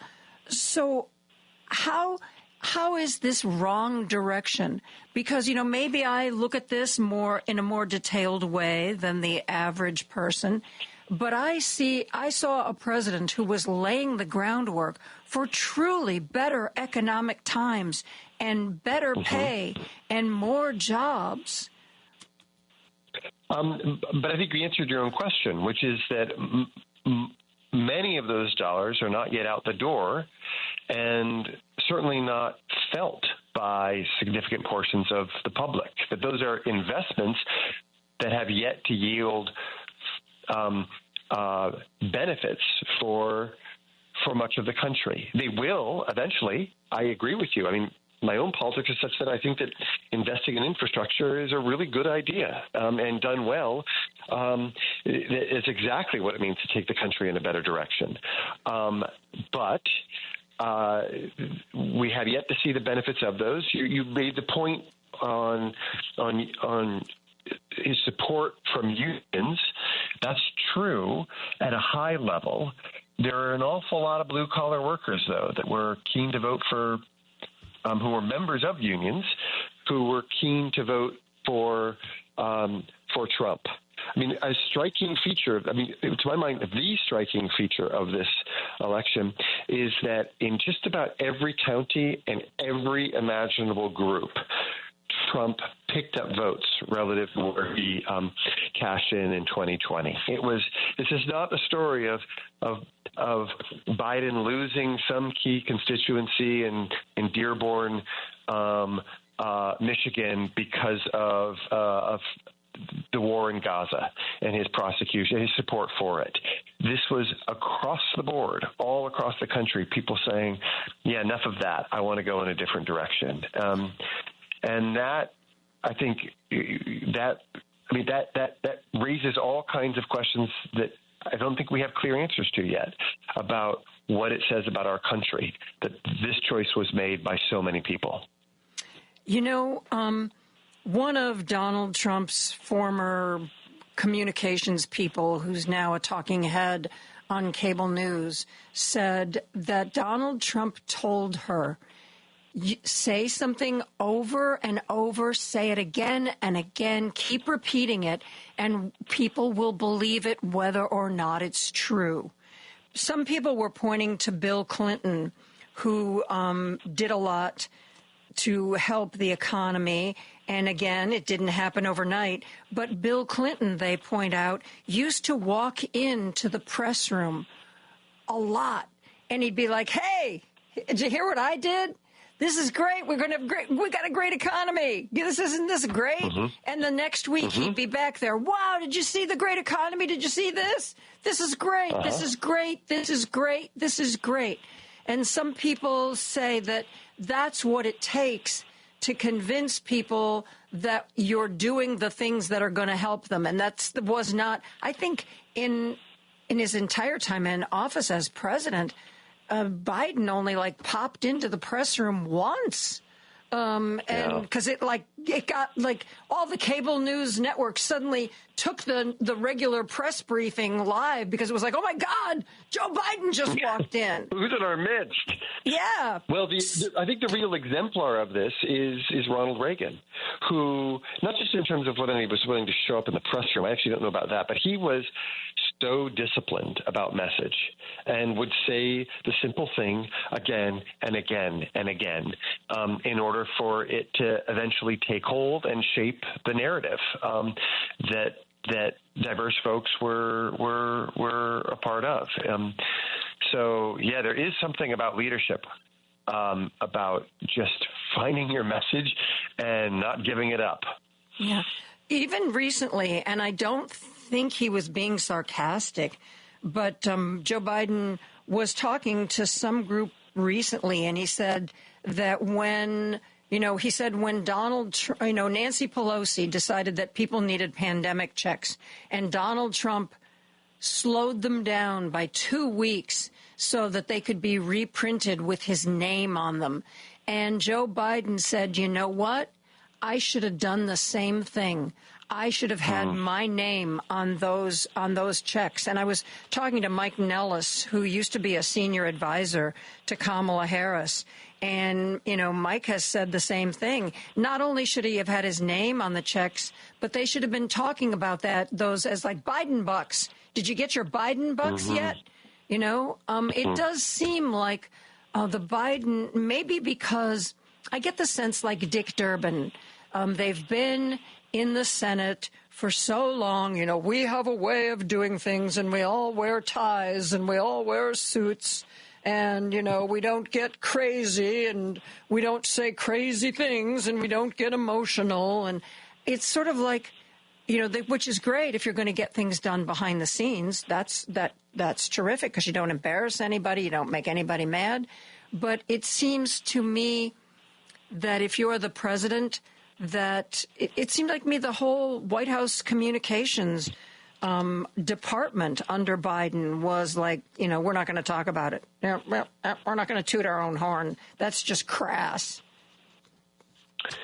Yeah, they weren't great at selling product, were they? No. Now, some of that has to do with how they talk about things, whether or not they claim credit. Some of it too is that the withdrawal from Afghanistan and the troubles associated with it was not about a failure to communicate or failure to claim credit in the right way, or the spike of border crossings that a country opposes over much of his time in office. The problem there, to my mind, had less to do with matters of communication and more to do with the positions he took or the way he executed on decisions that the public was reacting to, that they chose to reject. So what am I saying? I think what I'd say is that communication is a part, and it's an important part when we think about the reckoning that the Democratic Party faces, and as they try to sift through the wreckage for lessons learned. Other ones are harder, though, which has not just to do with how we talk about issues or whether or not we claim credit, but also what positions are we actually taking, and are they politically viable? And that has yet to be sorted out. And I think there are going to be big fights within the party as we try to sort that out. We talked about how this was an election where people wanted change, not just in the United States, but people all around wanted change. If history is correct, the newly elected president should have some electoral setbacks in the midterms. You know, certainly it happened with Obama. Do you think it will happen this time around? Or is this everything so different now that none of the old rules apply? No, I think that the old rules will apply. It's a tough map for Republican senators in 2028. There's just a bunch of them that are facing re-election, and so there will be an opportunity for Democrats to make up some ground. And more importantly is the thing that you pointed to, which is that historically, routinely, off-year elections are bad for incumbent presidents. And that regularly happens. It continues to happen. I don't see any reason why it wouldn't happen again next go around.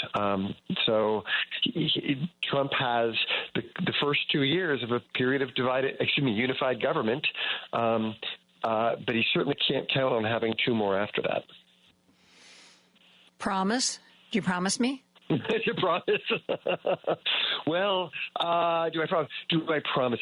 Too strong, Joan. I can't do that because I'm not in the prediction business or the betting business. But boy, let me put it this way: I'd be very surprised if the Democrats don't pick up one of the chambers in the aftermath of the upcoming midterm election. Okay. William, thank you so much for being here. Congratulations on this new position. And I can't, once you get settled in a little bit, I look forward to talking to you about, get your impressions of Washington, D.C. Can't wait to talk, Joan. It's always good to connect with you, and we'll keep this good conversation going. Thank you so much. We are going to take a break for news and be back with more after this. Remember when you get to work to hop over to WCPT820.com or the TuneIn Radio app and stream The Stephanie Miller Show. Weekdays 8 to 11 a.m. on Chicago's Progressive Talk, where facts matter. You're listening to WCPT 820 because facts matter. Joan Esposito, live. Celebrating our power to bring about change. Local. Everybody has to work together. And progressive. I think you get the idea. On WCPT 820. I'm joined by Michael McElroy, political reporter at Cardinal and Pine, which is the courier publication for North Carolina. Michael, how are you doing? I'm great. How are you doing, Joan? I'm doing pretty good. Your state legislature has lost its mind. Explain, if you will, to the listeners what's going on in North Carolina. Well, as we have talked about several times, the North Carolina legislature, the General Assembly, which is Republican-controlled, is the most powerful, I would say, state legislature in the country, and certainly Republican-controlled legislature in the country. And ever since they have had full power, they have done everything they can to weaken the offices of many statewide offices. And that's because Democrats tend to win a lot of those big ones. And in the 2024 election, while it was not a great night for Democrats on the national level, it was a pretty good night for Democrats in North Carolina. They won the governor's office. They won the attorney general's office, your favorite Jeff Jackson. They won the state school superintendent race. They won the lieutenant governor's race. They held on to the secretary of state race. And they also held on to the state Supreme Court position, which is a very important one. And those are partisan elections in North Carolina. So, and then the big thing that they did was they, by one seat, broke the Republican supermajority in the House, meaning that they could no longer just have a party line override of any governor veto. So before that new legislature takes office in January, they passed the sweeping 131-page bill that was disguised as a Hurricane Helene relief bill, but only had 13 pages of hurricane relief and more than 130 pages, which they basically just took power from the offices of the Democrats who won, and only the Democratic offices of the who won. So and it was just so many pages. I mean, and they did so many things I can't even say them all. We're still looking through the bill. It's been described by some people as a coup. Well, coups are illegal, and this was totally legal. They had the votes, they passed it, and some of it obviously will be litigated. They have done things like in the past. Can it be undone with the new legislation when they come in? Can they say, "Oh yeah, all those things we're gonna pass different laws now"? Oh no, because the Republicans still have a huge majority. They just lost their supermajority. So the governor Josh Stein, Governor-elect Josh Stein, he will now be able to hold a veto that has some power now. And they will have to get at least one Democrat to break the veto, but they still have the majority by so many seats. And so no, there's no undoing it. Oh, really? Not in the legislature. Now, Stein has already filed one lawsuit on one targeted piece of the bill, and more are sure to come. And the courts have thrown out some other of the kind of power grab kind of things that the legislature has done in previous cycles. So there could be some help in the courts because, they basically, correct me if I'm wrong, there was still the Republican position, the position of auditor was still a Republican position. Right. And so they gave the auditor all these absurd powers that should not have been part of their purview. Yeah, and it was really just one power that they gave to the auditor, but it was a really big one, and it was the appointment power of the State Board of Elections. And the State Board of Elections, under state law, has said that the governor would appoint the majority of the positions to the state board, it's the 5-member majority, and then the other party would appoint the other 2. And so now what this does is it takes and gives the power of appointment to the Board of Elections to the state auditor, and that has really nothing to do with elections. And part of the reason they chose the auditor is because they tried to do that last year, but they gave the control, the power of the appointment power to the General Assembly. And the state constitution says that is an executive function. The appointment to the Board of Elections is an executive role. And so that was struck down in the courts because they gave it to themselves. So instead they gave it to one of the Republicans who won and gave it to the auditor because the auditor is an executive position. So that's the calculus. It's just amazing. And, this action by the state legislature there made national news because there were people in the gallery screaming at them not to do this. Yeah. It doesn't seem like it was a particularly popular thing to do. But what, they don't care because, they've already lost their supermajority, so, we don't care what you think? What was that all about? Well, I think that they don't have to care what the populace thinks because they control the maps. And most of those positions in the Republican state legislature have been gerrymandered to the point where they are very safe. They are very red. And so they aren't at any real risk of political fallout from this. One of the things that happened in Wisconsin and the way they started fighting back against the gerrymandering there was by taking control of the state Supreme Court.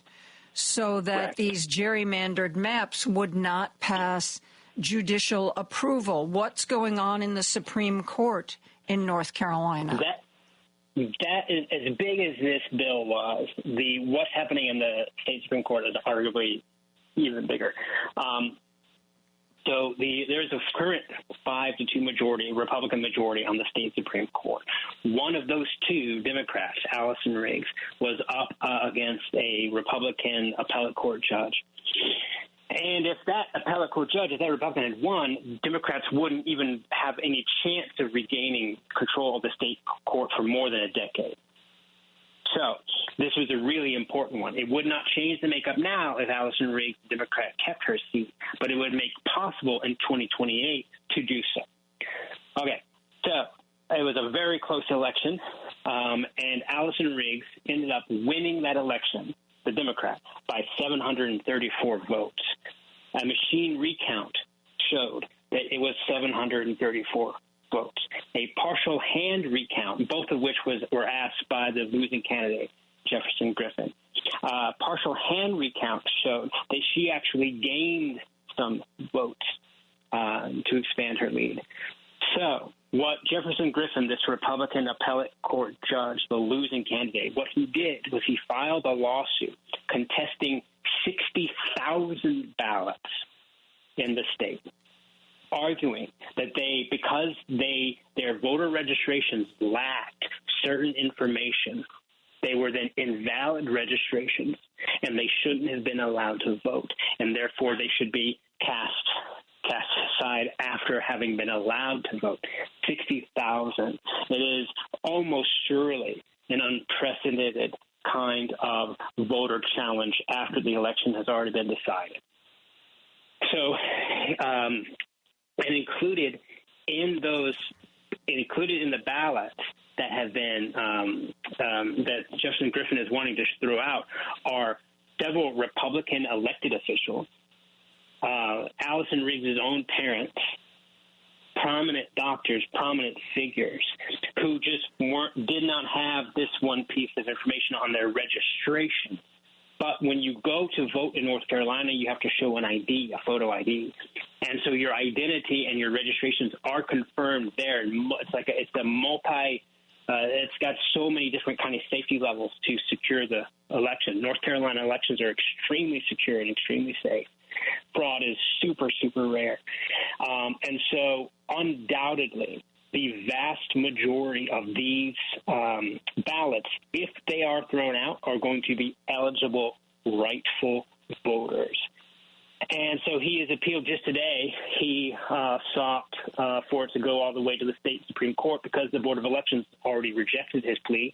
And so now he can appeal to state Superior Court and then to the state Supreme Court, which, again, has a Republican majority. So it is absolutely possible that the state Supreme Court rules to invalidate 60,000 votes so that it can expand its Republican majority. Well, are they really that partisan? I mean, this is such a blatant effort to disrupt a free and fair election. Would the Supreme Court be partisan enough to go along with something that crooked? I don't know, but I think so. I mean, I think it's possible. I mean, they have played it partisan big time. And we talked about it a little bit before. I mean, in the previous election, the midterm election, it switched from a Democratic majority to a Republican majority, and the voters rightfully chose that. And as soon as they did that, the Republican majority reopened several lawsuits or rulings that the court had already decided. They reopened it, argued they had been wrongfully decided, and then ruled in the opposite direction on things like voter ID, on things like gerrymandering, ruling in favor of Republicans after the Democratic then majority state Supreme Court had already ruled against them. So it's certainly possible. The Chief Justice, Paul Newby, is a Republican. He has been linked to several ethics complaints against the Democratic justices, arguing that they should not be talking about things and is he the one that started that ethics complaint because one of the judges there criticized Alito for flying the flag upside down, which related to one of the groups involved? I think it was in January 6th. It wasn't that she was criticizing that. He himself flew. He and his wife themselves flew the same flag outside of a house they had. But he did open an ethics complaint against Anita Earls for criticizing an historically white male institution for continuing to pass rulings that affect people of color. Michael, we need to take a break, but I want to, when we come back, I want you to tell me how the voters of North Carolina feel about all of these shenanigans. Michael McElroy is the political reporter at Cardinal and Pine, all things North Carolina politics. We'll be right back after this. Alexa, play WCPT. WCPT from TuneIn. Fry the Coop is the destination for hot chicken in Chicagoland, giving a Southern original a Midwest touch, whether you want heat or no heat. This is our contest. If you are the second caller, 773-763-9278, you can walk away with a $25 gift card for Fry the Coop. They have chicken sandwiches, chicken tenders, chicken and waffles, and chicken nuggets, all delivering happiness in each crunchy bite. They use beef tallow to fry their chicken, giving it an extra special flavor. And they have at least 9 locations: Oak Lawn, Chicago, Elmhurst, Darien, Prospect Heights, Tinley Park, Bolingbrook. And when you order, you can have no heat, mild, medium, hot, or crazy insanity. Yes, we are thanking you. It is our holiday gift to you, a $25 gift card to Fry the Coop. Our contests are open to anybody as long as you're at least 18 years old, live in the greater Chicagoland, Northwest Indiana, Southern Wisconsin area. 1 entry per person, 1 winner per household, void where prohibited by law. You can only win or qualify to win once every 30 days. If you want all the rules, they're on our website. Go to WCPT820.com and click on the contest tab. Joan Esposito, live, local, and progressive. Every weekday afternoon from 2 to 5 p.m. on WCPT 820. And I'm joined by Michael McElroy, political reporter at Cardinal and Pine, the Courier newsroom publication that is all things North Carolina. North Carolina, where as Republicans were walking away from their supermajority, decided to hand the reins of power to their fellow Republicans, despite the fact that people showed up in the legislative chamber and screamed at them. They simply sent those people home and kept doing what they were doing. Now, because a Democrat has been elected to their Supreme Court, they are trying to negate a large enough group of votes to take that victory away. An effort that will probably end up before the Supreme Court, which, as Michael was just telling us, is so partisan that we cannot count on them doing the right thing. I cannot believe that even Republican voters in North Carolina are comfortable with this perversion of justice, Michael. What is the reaction in voter land? Well, some of this is going under the radar in voter land, and that's one of the reasons it's so effective because, I mean, I'm a political journalist, and I am so tired. I don't want to be thinking about these things anymore. And so if it weren't my job, I probably wouldn't be, or at least I'd be hard-pressed to pay attention. And so there are people out there just going about their lives that are so inundated over the course of the election that they're just not paying attention. They're trying to focus on their holidays. They're trying to focus on their families.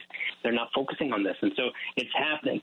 I will say this, though. The Republicans and the political results in statewide statewide elections in North Carolina are always so fascinating because they almost always pick a Republican president and a Democratic governor. They almost always pick some Republicans in statewide office and some Democrats. It's like five. I think it's five. This year they chose, there's 10 Council of States positions, statewide offices. They chose 5 Republicans and 5 Democrats, the voters. And some of them by a large, numbers. A large number of voters voted in kind of these down ballot things. So it is a very purple state. It is a very purple electorate with its deep extremes on the right for sure. But I don't know. This is so unprecedented that there's just kind of, even among legal experts I've spoken with and voting rights experts, there's just kind of a lot of big eyes and open mouths. And like, I don't know what's going to happen. This has never happened before. A state Supreme Court a partisan state Supreme Court has, at least not in recent history, ever thrown out tens of thousands of valid ballots just so their preferred candidate can win. Never happened. I'll say this: I have not found another example of it ever happening here. Your state, Michael, is, I guess, the perfect example of our incredible political divide, but also what the Republicans in your state are doing is also, I think, a perfect example of this win at all cost. Break any rule, violate any norm, do things that are close to being, if not fully illegal, if it means you win. And like you, I am so tired of that. And I hope the voters are tired of that too. Well, I think there is a silver lining. There is a book called Anatomy of a Purple State by Christopher Cooper. He's like the foremost North Carolina politics expert. He's fantastic, and this book is fantastic. And it just came out, and he made a really, really interesting argument, which is because this state is so purple, because it is so 50-50, because it can go any way. I mean, Allison Riggs winning the Supreme Court race was a little bit of a surprise even to me. Because it can do that, it doesn't enhance a bipartisan approach. It makes partisanship worse because the General Assembly feels it can lose power at any election. It's always at risk of losing power. And so, while it has it, it bolsters its power every time. This isn't the first time they've taken power from the governor. Because the Governor Cooper has won. He won his elections. He beat the pants off the Republican in 2020. And so every time they have taken power in every legislative session, they have taken a little bit more power, a little bit more, a little bit more. And because they know that they could lose their own power at any given election. Unbelievable. You said Chris Cooper. What was the name of the book? Anatomy of a Purple State. It's a short book, but it's a great book. It's very smart. That's so interesting that you say that maybe they would be better at following the norms and the guidelines and the rules if they had confidence that they were the majority party. People love them. People are always going to vote them back in, That is such an interesting idea that it is because these elections can go either way that it makes them so desperate. Do you see that same kind of desperation in the Democrats in North Carolina? Well, the majority leader, the minority leader in North Carolina, the House. He's been there for like a decade, and he said something that blew my mind the other day in the fighting against this bill we were talking about earlier. He said, in all my time been here, I've never been in the majority power, in the majority party rather. So the institutional names in the North Carolina Democrats, they many of them anyway, don't know what it's like to be in the majority because they never have been. And in part, it's because the Republicans continue to build up the power of the legislature. Statewide Republican candidates don't do very well in North Carolina, other than the Senate, oddly enough. They do well in the Senate, but they don't do well. Governors, attorney generals, lieutenant governors, they are usually won by Democrats.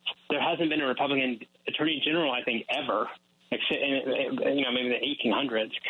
The governor, the last now 3 governor races have been won by Democrats. So they have then abandoned any effort to try and really do that, to get control at the council state level, and the seat of power in North Carolina by far is the General Assembly. Michael, thank you so much for joining us. Michael McElroy writes about politics for Cardinal and Pine, all the news about North Carolina. Thank you for sharing this with you, and get some rest. Yeah, thank you, Joan. We're going to take a break. When we come back, we're going to talk to Professor Nancy McLean. She has a book out, Democracy in Chains, The Deep History of the Radical Right's Stealth Plan for America. We'll be right back with that. Take Joan Esposito, live, local, and progressive, with you on the go by using the TuneIn app on your phone. Just search for WCPT 820. This is Chicago's Progressive Talk, 820 AM, WCPT Willow Springs, and online at WCPT820.com, where facts matter. Joan Esposito, live, local, and progressive on WCPT 820. Nancy McLean is a professor of history and public policy at Duke University. Her earlier book has been reissued, Behind the Mask of Chivalry, the Making of the Second Ku Klux Klan. And she's the author most recently of Democracy in Chains, The Deep History of the Radical Right's Stealth Plan for America. Nancy, thank you so much for being here. Good to be with you, John. So does the radical rights plan have to be stealth anymore now that they have the House and the Senate and the White House? Yes, nice way nice challenge there. In fact, it's always been both. There's always been a public-facing aspect to the radical right project that I talk about in Democracy in Chains that include big think tanks like the Heritage Foundation and the Cato Institute, legal bodies like the Federalist Society, organizing enterprises like Americans for Prosperity. But then there's also been the behind-the-scenes work, right? And a lot of the behind-the-scenes work over time has focused on using disinformation as a strategy. And to my mind, that is, disinformation is per se a stealth strategy. When you try to mislead people about the facts in order to bring them to conclusions, they may actually harm their own desires and needs. So I think, yes, absolutely, they are out in public and saying things that no one could have imagined being said, say, in 2008 or 2010 from the highest pillars of power. On the other hand, they were able to secure those positions of power through disinformation, through Fox, through Clear Channel, through Sinclair Broadcasting, all of that, and by essentially a judicial coup, by using dark money and stealth measures to ensure a 6-3 supermajority on the U.S. Supreme Court, which basically enabled Donald Trump to do anything he wanted and prevented him from facing legal accountability for his criminal attack on the Capitol. And that really cleared the way to his winning the election and bringing in those other figures on his coattails. We would have been looking at a very different election if figures like Charles Koch and Leonard Leo had not invested so much in Supreme Court capture. And Elon Musk in Donald Trump, investing in Donald Trump yes, for the long haul. Yes, they are building out the coalition now with and it's very significant, the new partners coming out, both old and new, Elon Musk being newer, but Peter Thiel, who was, of course, the mentor of the incoming vice president, J.D. Vance, was a part of the Koch network and became more of what some people would call an accelerationist, wanting to have aggressive figures like Donald Trump and then J.D. Vance lead the charge. When we talk about the radical right, I think of people like Steve Bannon, but up until recently, I would have also thought of somebody like Mike Johnson, who is an extremely conservative human being, and yet maybe because he's Speaker and has been forced into a more the leadership role that he's in, Mike Johnson has put together a budget bill. It was supposed to be voted on this week, and it would keep the government running till March. Now, Donald Trump says it's a bad bill. Elon Musk says we should just go ahead and shut the government down. And Mike Johnson isn't looking like radical right anymore. He's starting to look centrist. I mean, is this a fluid description? Do people move in and out of these categories? Yeah, that's such an interesting way of putting it. The fact is this radical right movement eats its own, as we see with the primary challenges that have driven out previous generations of or cohorts of radicals. You know, who remembers Paul Ryan today? But he was one. Back in the day, you know, John Boehner, who was driven out before Paul Ryan was one. You know, we could go on and on. So they keep, you know, kind of each cohort kind of gets more radical and swallows up the people that they have chosen to lead and knocked out what they call rhinos with, you know, Republicans in name only, when in fact they're the newcomers who have taken things over. But you're right, you know, Mike Johnson might start to appear like an institutionalist compared to some of his donor-backed and, you know, Republican MAGA base-backed colleagues. But at the same time, Mike Johnson's whole career has been a product of the combined plutocratic, you know, fossil fuel and Christian nationalist complex of the the Council for National Policy. And he is a supporter of the push for a constitutional convention, an Article 5 constitutional convention. He's been an ally of that from his days in Louisiana. So that is an extremely radical enterprise. And of course, there's Project 2025, which is also radical. So you're right that these are relative terms and that they've shifted over time as MAGA, frankly, has moved in a more fascistic direction. And the donors have supported that because they want to, you know, basically prevent democracy as we know it from challenging their power, particularly, but not only in the fossil fuel sector. You know, the Washington Post just started reporting that apparently in the wake of Trump and Elon Musk's criticism, Republicans in the House now say I'm sorry, it's not funny. I shouldn't be laughing. The Republicans in the House now say they are not going to vote for this budget bill. And Elon Musk had the audacity to say, the voice of the people has triumphed. The voice of the people. He can't honestly believe that. Please, no, just he's no. A demagogue, you know, in classic mode. I mean, he has suppressed any independent voice of workers in his company. He's, you know, viciously anti-union. What he is now is one of the petulant ultra-rich.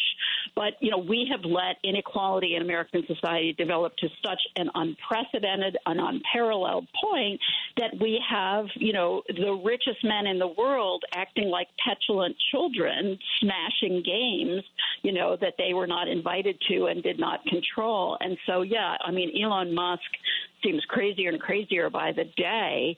But the notion that he somehow represents the people is farcical. I mean, his entire agenda will inflict grievous harm, particularly on Trump voters. I mean, he is an enemy of health care provision. He is wants to privatize Social Security and Medicare. Wants to fire all these federal workers and end the programs that millions of people depend on. So, but I think what we need to do too is realize that most Americans at this point are so jaded they don't. To say that someone is hypocritical doesn't really catch their attention when they're when 3/5 of the country is just struggling to get by.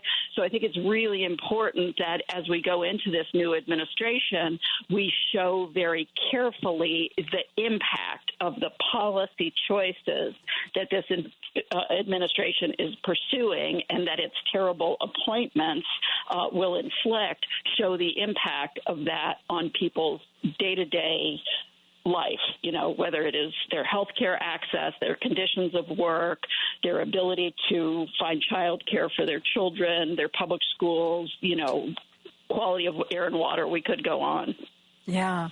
Well, that's going to be an interesting set of facts to see if we can connect, because as I was talking to an earlier guest, so many of the interviews I've seen with Trump voters, he's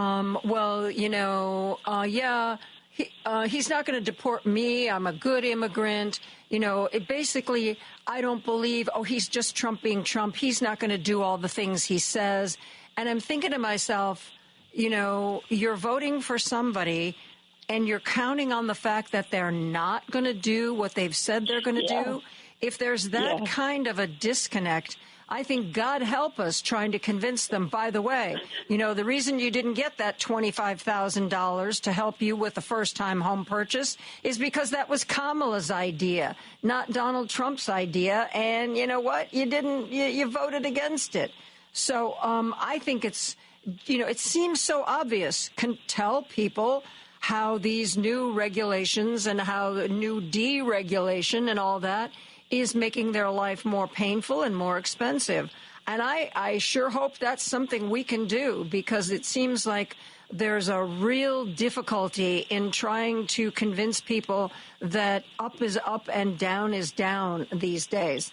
I'm talking to Professor Nancy McLean from Duke University. Her book is Democracy in Chains, The Deep History of the Radical Right's Stealth Plan for America. We're going to take a real quick break. We're going to be back with more after this.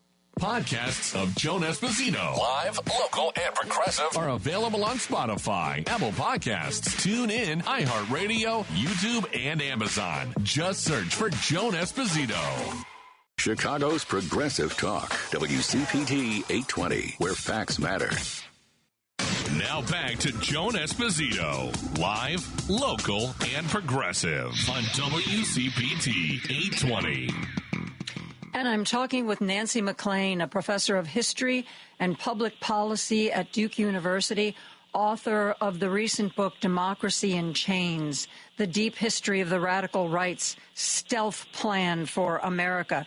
Nancy, you mentioned the Koch family.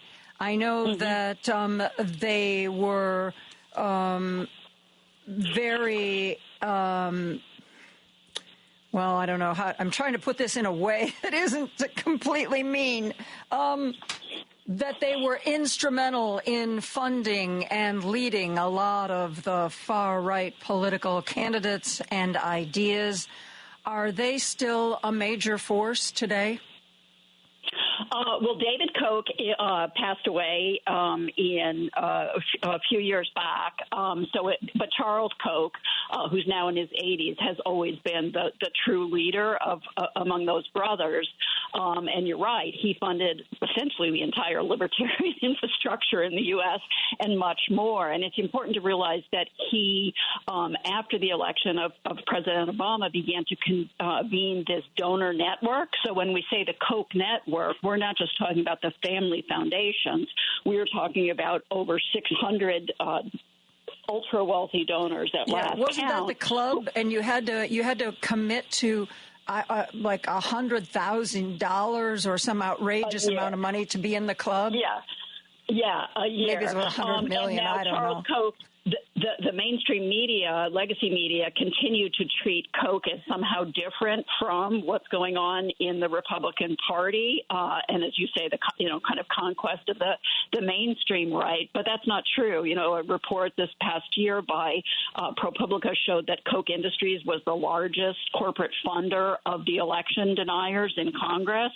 They continue their, underwriting Project 2025, of the Heritage Foundation and 100 allied groups. They have singularly played a huge role in the capture of that Supreme Court majority and the securing of the decisions that have greatly benefited them at the expense of the rest of us. So there's all of that. But there's another thing that the Koch network worked on that is relevant to what we were talking about just before the break, and that is the pervasiveness of disinformation in our culture now. The Koch network, along with other actors on the right, pushed for the end of the fairness doctrine in the Reagan years, which completely transformed American media, and then also for the Telecommunications Act of 1996 that really transformed kind of the internet and other kinds of spaces. But for those radical policy changes, we would not have had, Rush Limbaugh, Fox, all of those other media that have driven out. They basically, there's parts of the country, the Trump belt, where there are media deserts, and you're seeing Fox, and if you turn on your car radio, you're going to get either the right-wing, imitators of Rush Limbaugh, or you're going to get Christian nationalists. And these networks also fund Christian nationalist groups, right? Because they need those voters at the polls. So what we've seen is an incredible fusion between these, wannabe plutocrats protecting particularly dirty industries, tobacco before, now fossil fuels, et cetera, a fusion between them and the Christian nationalists who are seeking to remake the government and the courts and the Constitution to their liking. So as an American historian, I can't think of a crisis moment since the 1860s that so seemed analogous to our moment in terms of the intensity of the clash that is on and the determination of the property supremacists, then the enslavers, now the fossil fuel oligarchs, to subordinate democracy and the well-being of others to their own frankly disgusting source of profits. Well, that's what I wanted to ask you about. I understand, rich people wanting to protect the industries that made them rich, that kind of self-interest, but it almost seems to go beyond that. It seems to me that they either don't believe in democracy, they don't want democracy, or they don't care about democracy. And at what point, you're 80 years old, you've got more money than any 10 people could spend in their entire lifetime. At what point do you think of something beyond yourself? I mean, I'm not saying that all super wealthy people are like this. Warren Buffett seems to care about people. Bill Gates, Melinda Gates, Mackenzie, I forget her last name, Bezos' ex-wife. But there seems to be a certain wealthy person that doesn't care about anything or anybody, and I don't get that. Yeah, this may make you laugh, but there is something called the Excessive Wealth Disorder Institute, of which I am a board member. And basically the mission of the organization is to help people understand how these, ultra-rich characters who just can't push away from the trough. I mean, they are gluttonous, right? And as you're saying, it's not at all about satisfying material needs anymore or even pet projects. I mean, Elon Musk has more money than he could imagine what to do with. So does Charles Koch. But it's almost like the endorphin rush or whatever it is from those repeated conquests keeps them in the game so that they can compete among the few other billionaires like themselves while they're wrecking the world for the rest of us. So I think it's really time for the overwhelming majority of us to step up and rebuild our civil society and reclaim our democracy and our institutions from the siege that these forces have laid upon them. And that is true for almost every institution in our society, from public education to public health to K through 12, public schools to higher education. They are coming for everything, and we have let them do it, and we need to stop letting them do it. We need to organize. We need to,